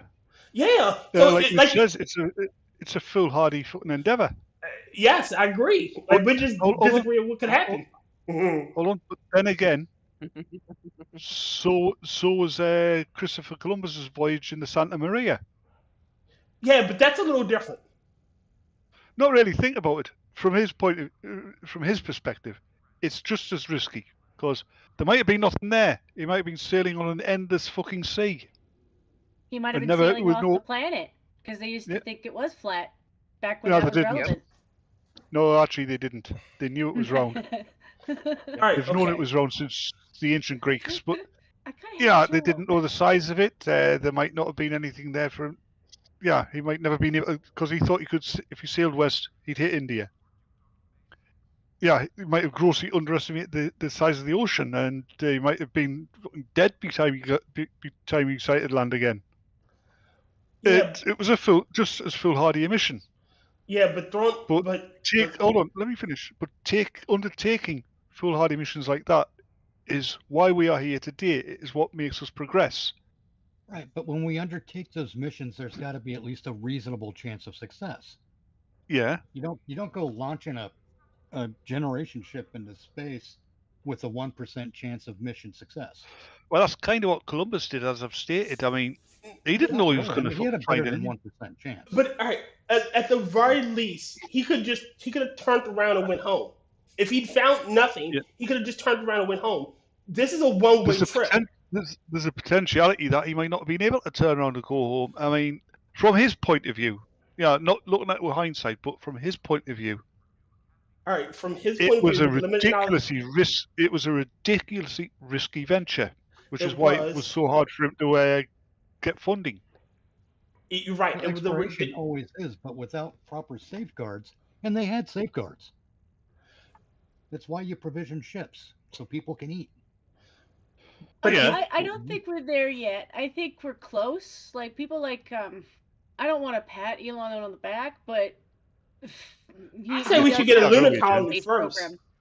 We should start with a lunar colony first before we even start thinking about further out. Why don't we? We'd have to. Why don't we start with our own atmosphere? Why don't we start with our own planetary system first? Well, we are starting with our own planetary system first. These dickheads that say that Venus is a better target for colonization than Mars are idiots. Yes, they are. Because you can't land on the surface of Venus. Therefore, no matter what mineral wealth is down there, you can't get at it. Mm-hmm. We don't. Even modern technology. The longest anything's ever lasted on on the surface of Venus is an hour. Yeah. Mars. You can make underground fucking cities. You'll be safe from the radiation. There's all sorts of things you can do to make Mars habitable. Plus, there's resources there. Yep. Yeah. And as far Venus as is anything we the do worst. on the moon, as far as anything we do on the moon, the best thing we could do there is build a launch and landing facility. Yes. Like I like Elon's idea about SpaceX, the SpaceX idea for a moon base, which is the rockets themselves. They land the rocket, they put it on its side, it becomes the colony base, right? Mm-hmm. Then they cover it with regolith. They don't have to ship any weighty materials from Earth. Right.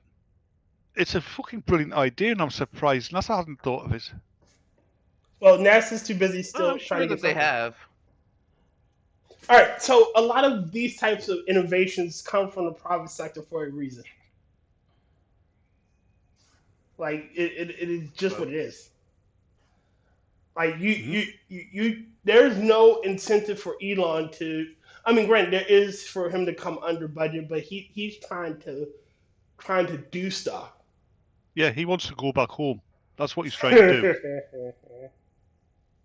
I mean, we need a sustainable moon base because we need to colonize the habitable, the potentially habitable worlds that we've got in our own solar system. To do that, we need a moon base. Well, there's plenty. And obviously, we have to put an amusement park up there.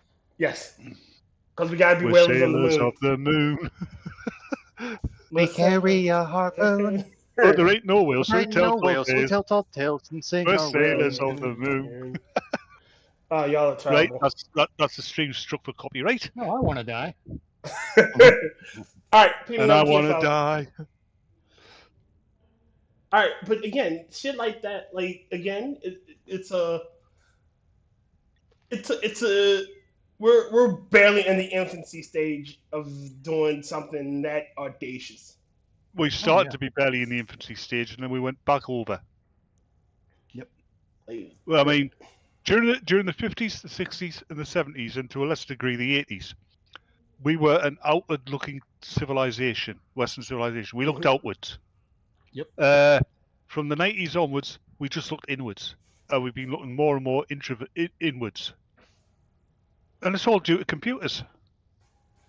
Yeah. Well, a lot of it's due to computers. I think there's been a shift. We've managed to kill our sense of exploration. Yeah. Yeah. Because we're pretending to explore playing games like Star Trek Online. I mean, but there are still places on our planet that we haven't been to. Like we haven't been to the Mariana Trench. Like as far as we've gone down, we haven't gone down as far. Batman, no. Do you remember that I live in Canada? Do you know how much it costs if I go into the woods? Yes, you get. Yes, I $25K. think that's disgusting. That is disgusting. Yeah, We're gonna re-record it right there, the Mariana Trench. I'm so sick by that too. Like I grew up in a generation of camping. Mm-hmm. Like yes, there's fire safety. Yeah, you should have that. Honestly. I mean, that thing about getting fined for going into the woods for any reason, that's public land for one thing. Yeah. I mean, look, it's worse than even anything our government's done. I mean, you couldn't kill a deer in King's Lane, so you know. Hey, it's always nice to have it's always nice to have a nice, relaxing stroll through the woods. The fact that I'm carrying a body behind me does not mean anything. Exactly. Yeah, it does. You're giving your neighbour a day out. I didn't say what kind of body. I didn't. Neither did I. It might be dead. It might be alive. I don't care. It might be moaning. It might be exploding gases. It's just what it is. No. Critical was so happy that he found a 4-leaf clover that he went to go tell the hooker, but then he realized the reason he was out on the hike.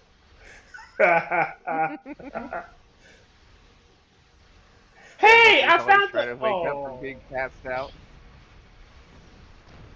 Oh, I can't. Do you know what the worst thing? What was one of the worst practical jokes you could do? Oh Lord. Is jump out at a bunch of hunters at a lake in North America dressed as Jason. No, that's. You can do that. No, that's really gross. No, it's the worst thing you could do. No, the worst thing you can do is dress up like a bear and jump out at him. See, here's the thing, They're all the Batman. women. They don't necessarily have to shoot you. Just holding the guns up in your direction is No, they'd enough shoot for you you. to be like, it's a joke, it's a joke. They're not that gun happy. Not everybody.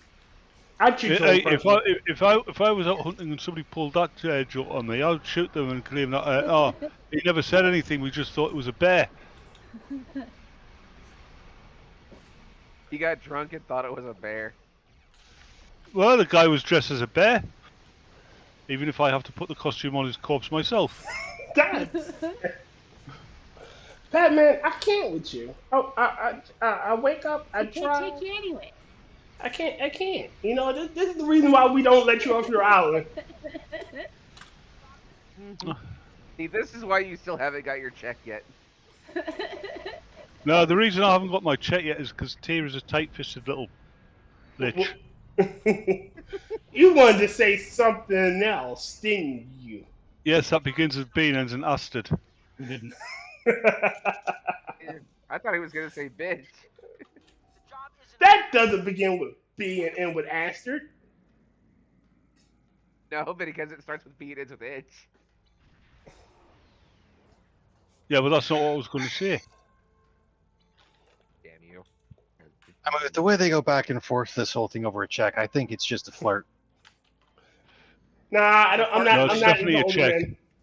I'm not into older men. I'm not into dead people. See, You're the one, yeah, Rotten. You're the one who's keeping cracking jokes about necrophilia, so I think you're projecting. Methinks they doth protest too much. the dead man doth protest too much. Hey, the fact I'm not getting my check means I'm not protesting enough.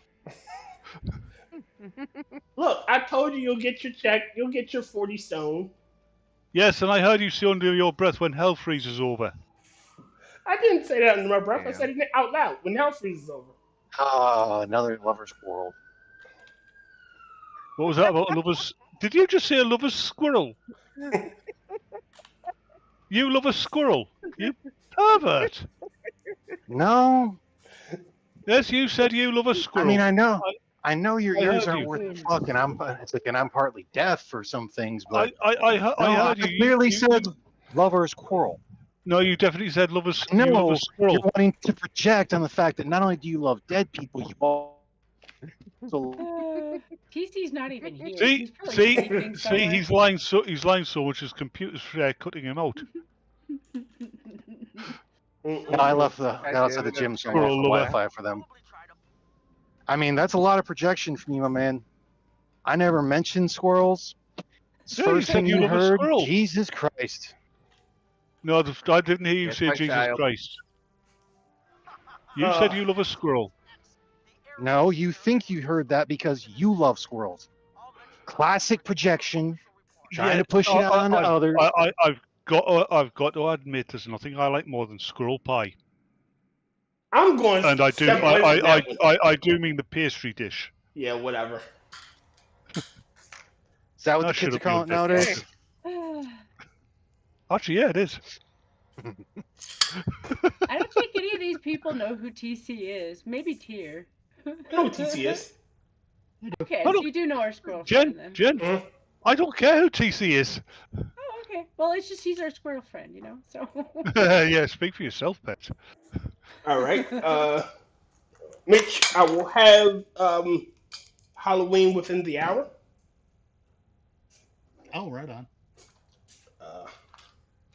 So that's there. I got to start promoting that on social media. It's the trial of the century. You're taking my thing about the jury in the completely wrong direction. Oh no. I mean, yes, I am making a case and presenting evidence, but my God, it's not a trial. I know. Yet. Wow, Tyr grossly misrepresenting and misunderstanding something. Say it isn't so. Stop the presses. Wait, hold on. Are you being sarcastic? No, he's being sincere. I was being sarcastic then, Tyr, by the way. Just so you know. Oh, he's being sincere though. Yeah, I gathered that. What the hairy hell? What the Harryhausen? Damn, Doogie Howser getting all kinds of flack today. Why? What happened? What was that about Dodgy Hauser? I have no idea what you said. I said, what was that about Dodgy Hauser? Doogie Howser. Dodgy House. It's Doogie Dodgy Howser. What the Hauser. hell? I don't know, it just sounded bad. God damn But it. for those who don't know what the project is, this Halloween project we're talking about and being completely misrepresented. I have been watching this movie, the original Halloween, for 184 years, even though it only been out since 1978. And in that time, I've run through the gamut of what's going on, and I think I have a solid idea of not just why the franchise is an absolute failure, because it is. Maybe not financially. Picking up TFI. But narratively, it is an absolute failure. But what I've done I know is one I've of the things is they won't let an individual story just fucking end. Yeah. That is part of it. But what I've done is I've watched the original film, and again, this is years in the making, because you don't just watch something and have something occur to you out of nowhere. But you do, actually, but that's not after the first watch, for the most part. Mm-hmm. But after years of watching, I've noticed things, behaviors, actions, and whatnot, and I'm going to make the case that Michael, holy shit. Michael. I'm going to make the case that Michael Myers was focused on Laurie Strode, but he was not out to kill her. Yeah. And I'm going to support that case with evidence we see in the movie. We don't have much time. Okay. Drop the facility shields and board them. And from there, from the case I make, I think we get to open up a lot of possibilities as to what is going on.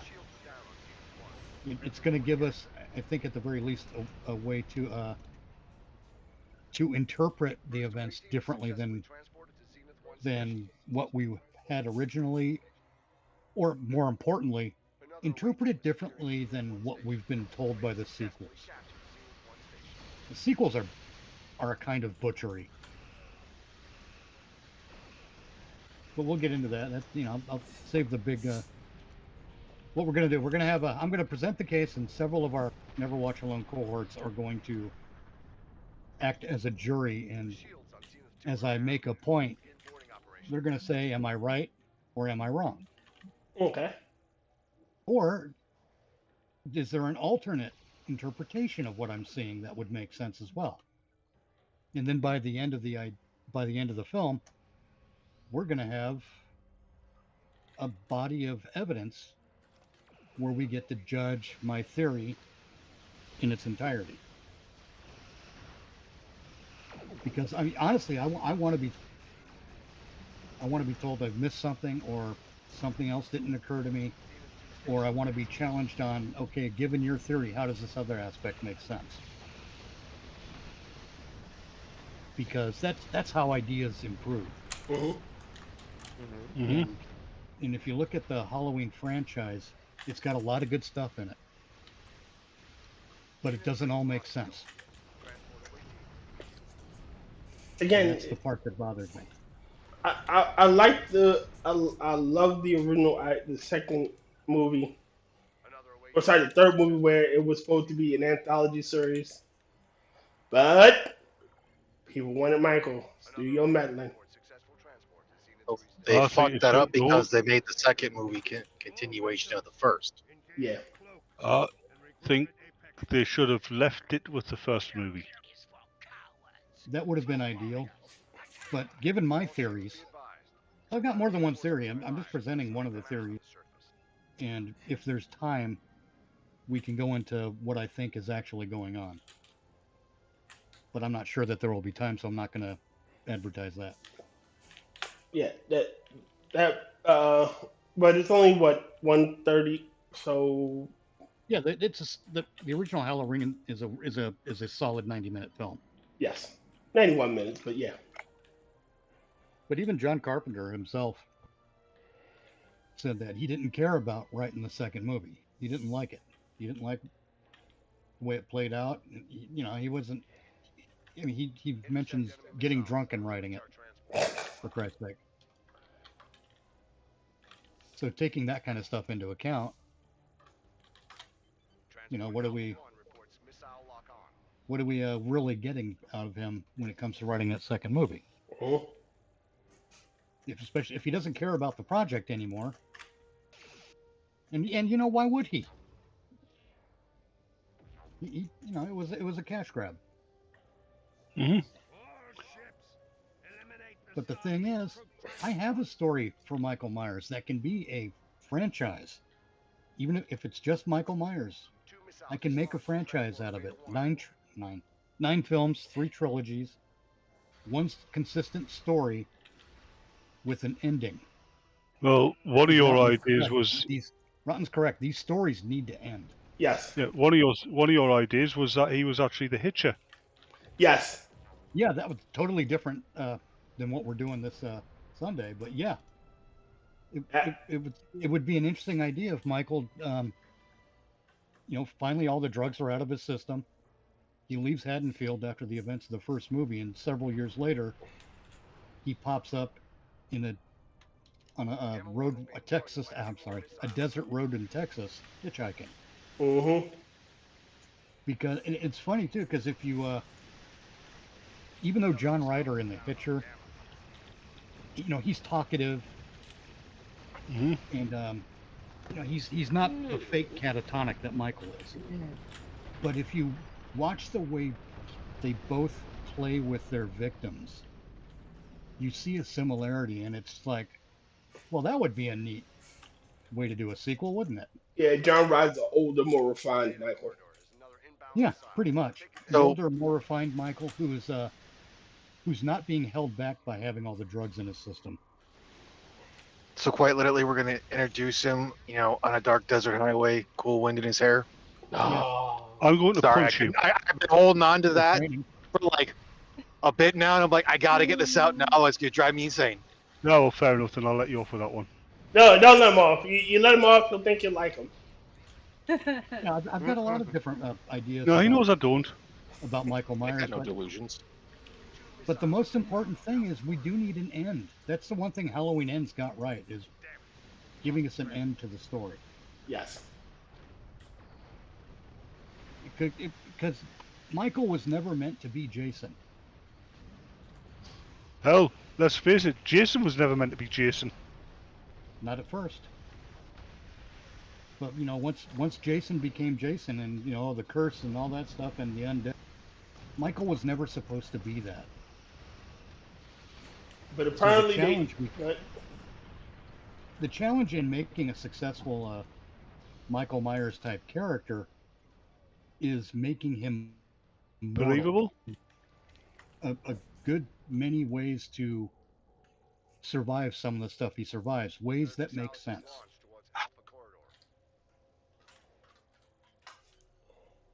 But that's neither here nor there, because the project for this particular case is just Michael was fixated on Laurie, but he was not trying to kill Laurie. No, he was playing with her. Well, we'll get into that. I have an idea of what his motive was, but the important thing about is you never reveal his motive. Nope. That's the thing. Look at John Ryder in The Hitcher, too, going back to that idea. John Ryder's motive is never really explained. He's just a nut doing his thing. Yeah. The original Halloween film, Michael Myers was definitely playing with him, because, I mean, look at the things he did, like put the sheet over his head and get that kid's glasses. Well, that was the hell was all that was playing with what his other victim, the girl. I'm not sure that was it, because she was on the phone to Laurie. Yeah, but she thought he basically pretended to be her boyfriend, and she fell for it. He was fucking with her. Yeah. Yeah, there's definitely more to Michael than what we've been told. And it annoys me that so many people. Let's take Jason Voorhees, for example. After Friday the 13th Part 2, because Ginny was a child psychologist in training. That's the final girl in Part 2. Mm-hmm. Because she was a child psychologist in training, and she's doing all this speculating about what's going on with Jason. Who's that who just left and come back? Rodney. But she's Yeah, doing all it's this... my apartment. Sorry. Oh, yeah. She's doing all this speculating about what's going on with Jason. You know, saw his mother decapitated, lived in the woods, blah, blah, blah. And for a long time, everyone just took that as what actually happened. But even in the movie, it's presented as speculation. Mm-hmm. But everyone took it as gospel. Why? You know, we take what Dr. Loomis says about Michael as gospel. Mm. At least Because there, there's no other option. At least there, he's had 15 years working with Michael to come to some kind of a conclusion. So okay, we can give it a little more credence, but what if Dr. Loomis's ideas were not quite right either? Mm-hmm. Dr. Loomis knew Michael was faking the catatonia. Mm-hmm. And if that's the case, why is Michael always presented as just a silent killer? Why isn't there more going on, especially after he's out of the Institute for a while and off the drugs? You know, as the sequels progress, what if Michael tries to fit in normal circumstances so that he just blends into the background? We never see that because of Dr. Loomis's speech. He's purely and simply evil, and that's all anyone wants to see. But what if there's so much more going on? And if there is so much more going on, think that's what. How do we present it on film without giving away Michael's motive? Go ahead, Critical. Sorry, bitch. I was going to say, I think that's what Rob Zombie was trying to do. He was trying to explain more of Michael's backstory and what he was trying to be. No, Rob Zombie was trying to white trash the whole thing. Yes, but there was also more going on with Michael's story. Mike. What Rob Zombie did was explain Michael's motive. And that's why it's a failure. I mean, yeah, Zombie's work is white trash personified because that's all he knows. But So that's all he is. Well, yeah, basically. True. But also, what Zombie did was not to show that there's more to Michael than meets the eye. He gave us the motive. Yeah. And you can't give us the motive as an audience because we need the mystery of Michael Myers. We need to be able to figure it out ourselves. Water cooler talk needs to happen. If you tell everyone why Michael Myers does what he does, they don't go sit at the Denny's into the wee hours drinking coffee discussing what's going on. They don't discuss possibilities. They don't discuss how things could be turning out. We don't discuss how things might happen. They just go say, "Oh yeah, his mom was a stripper and his dad was abusing the welfare system. That's why Michael Myers kills people." Okay. All right, that's it. Can I have my moons over my hammy to go? You know, there are ways to do a story and to present your movie in a way that will create a buzz. You have to know how to do that. Now, I'm not talking J.J. Abrams and his stupid mystery box. It's a mystery box. If I have my 3 Halloween trilogies, I have the story. I know what happens. I know what Michael's motive is. And as a result, the movies that I make are going to be incredibly consistent because all of that stuff is hammered out. We're not suddenly Dangertainment and wearing cameras because we're doing a Michael Myers house live internet show with Busta Rhymes. Yeah. You know, we're not doing that in one movie and then movie and all that shit. No, we're gonna have a series of things are going to happen. There's going to be consistency where the audience might figure out the motive after they get deeply enough into the story and start seeing the patterns emerge. But the patterns are going to be there because there's going to be consistency. Michael's actions will tell you what his motive is if you're paying attention. But if you're just there for a slasher film, you get that too. Yeah, basically it's the whole thing of you can figure it out if you pay attention, but it doesn't have to be fucking sped out or spelled out and spoon fed to you, or technically for the way they like to do a lot of these things, fucking force fed. All right, guys, I'm getting tired. Sorry. Oh yeah, we're getting to the end. The best thing is Tyr's getting tired. Oh, go to hell. That means the drugs are starting to work. But anyhow, we're gonna. How do you drug a lich? Don't ask.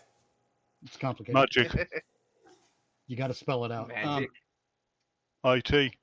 On Sunday at 5 p.m. Eastern, the 24th, I believe. Yes. I almost fell out of my chair. Myself, Tyr, I think Will's going to be there, Angela, and Dr. Functional. Yes. They're going to act as my jury, and they're going to tell me if I'm way off. And this is going to be a more serious kind of a discussion than our usual Fair on Never Watch Alone. It's going to be a special. Yes. But we're gonna hash it out and see if it makes sense to anyone but me. Makes sense to me. You've explained all this to me quite a few times. So I would actually have been useless on that because theory. You've heard it 68 times in the last 12 Yeah. minutes. Well, I've actually heard it. You've been on about this for years. Your ideas about Halloween. Yes. I think he might be a little bit obsessed with Halloween. Well, it's. No, I don't think it's obsession. You just said it's with it for a favorite. couple of reasons. I like the concept. I am annoyed as all hell at the abuse it has had to withstand trying to compete with because someone thinks it needs to compete with Friday the 13th. Why?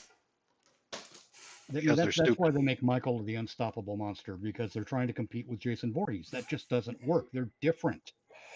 Yeah. Yeah. Shape is a completely different being than. He's not called Shape. That's a quirk in the credits, and that's all it's ever been. No one running around saying, "Look, it's the Shape," until that fucking David Gordon Green trilogy, because he was too busy trying to convince everyone that he saw the movies too. And I always thought that was a stupid name, the Shape. Yes. Sounds like it's supposed to be in the Badger Mushroom song.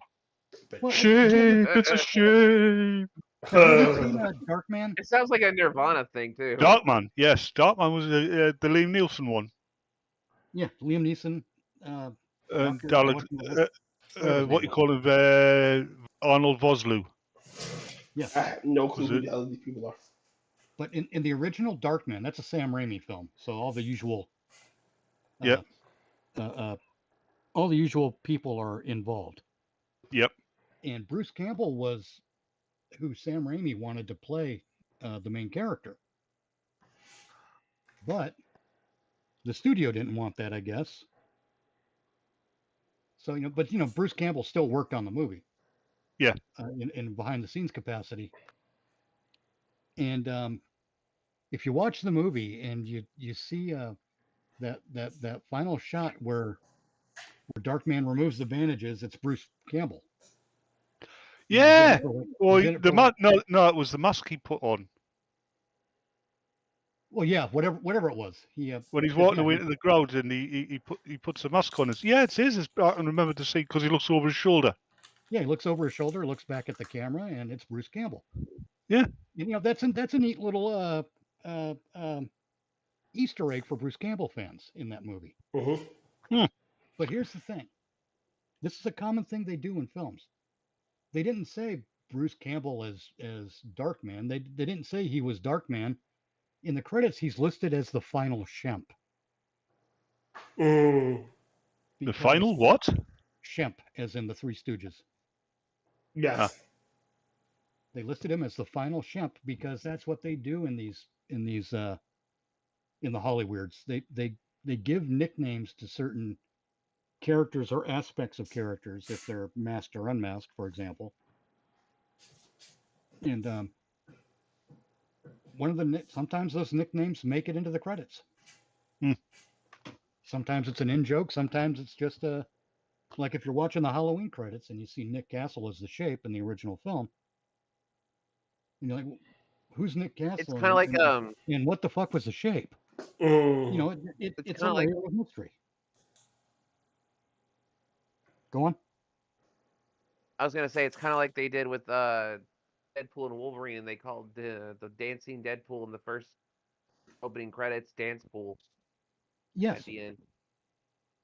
Now that doesn't mean that somewhere in the Halloween franchise everyone starts calling Michael the Shape, and that's what David Gordon Green did because he's and Danny McBride because bad writing and stupid idea of what entertainment is.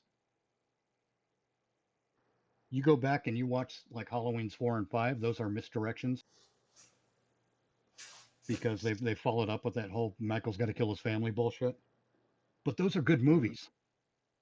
They may not be super fantastic great, but those are good solid movies. Okay, I'm about to head off here so I can go lay down. All right. I have to work in the morning, unfortunately. We'll discuss Halloween at a later date. Well, it's about time for us to get out of here. So, ladies and gentlemen, thank you for coming out. Tomorrow night is Johnny Hellcat's night on as a minion. So watch that show if you're into it. Jen is with Hammer and Terry Diamantis on Wednesdays. Thursdays is our Discord night. No one currently has that. Friday is Sanguine's night, unless it's the first Friday of the month, which next... You keep cutting out. Sorry, I'm keep turning away because I have to look at the calendar. You have to read the things. Yes. Well, look at the calendar, look back, and speak.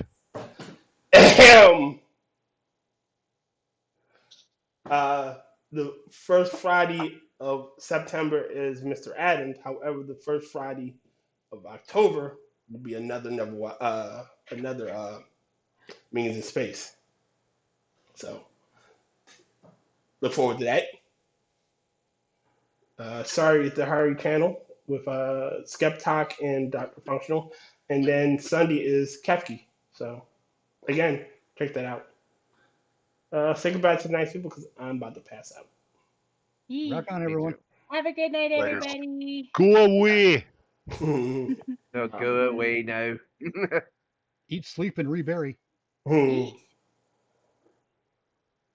Closing time.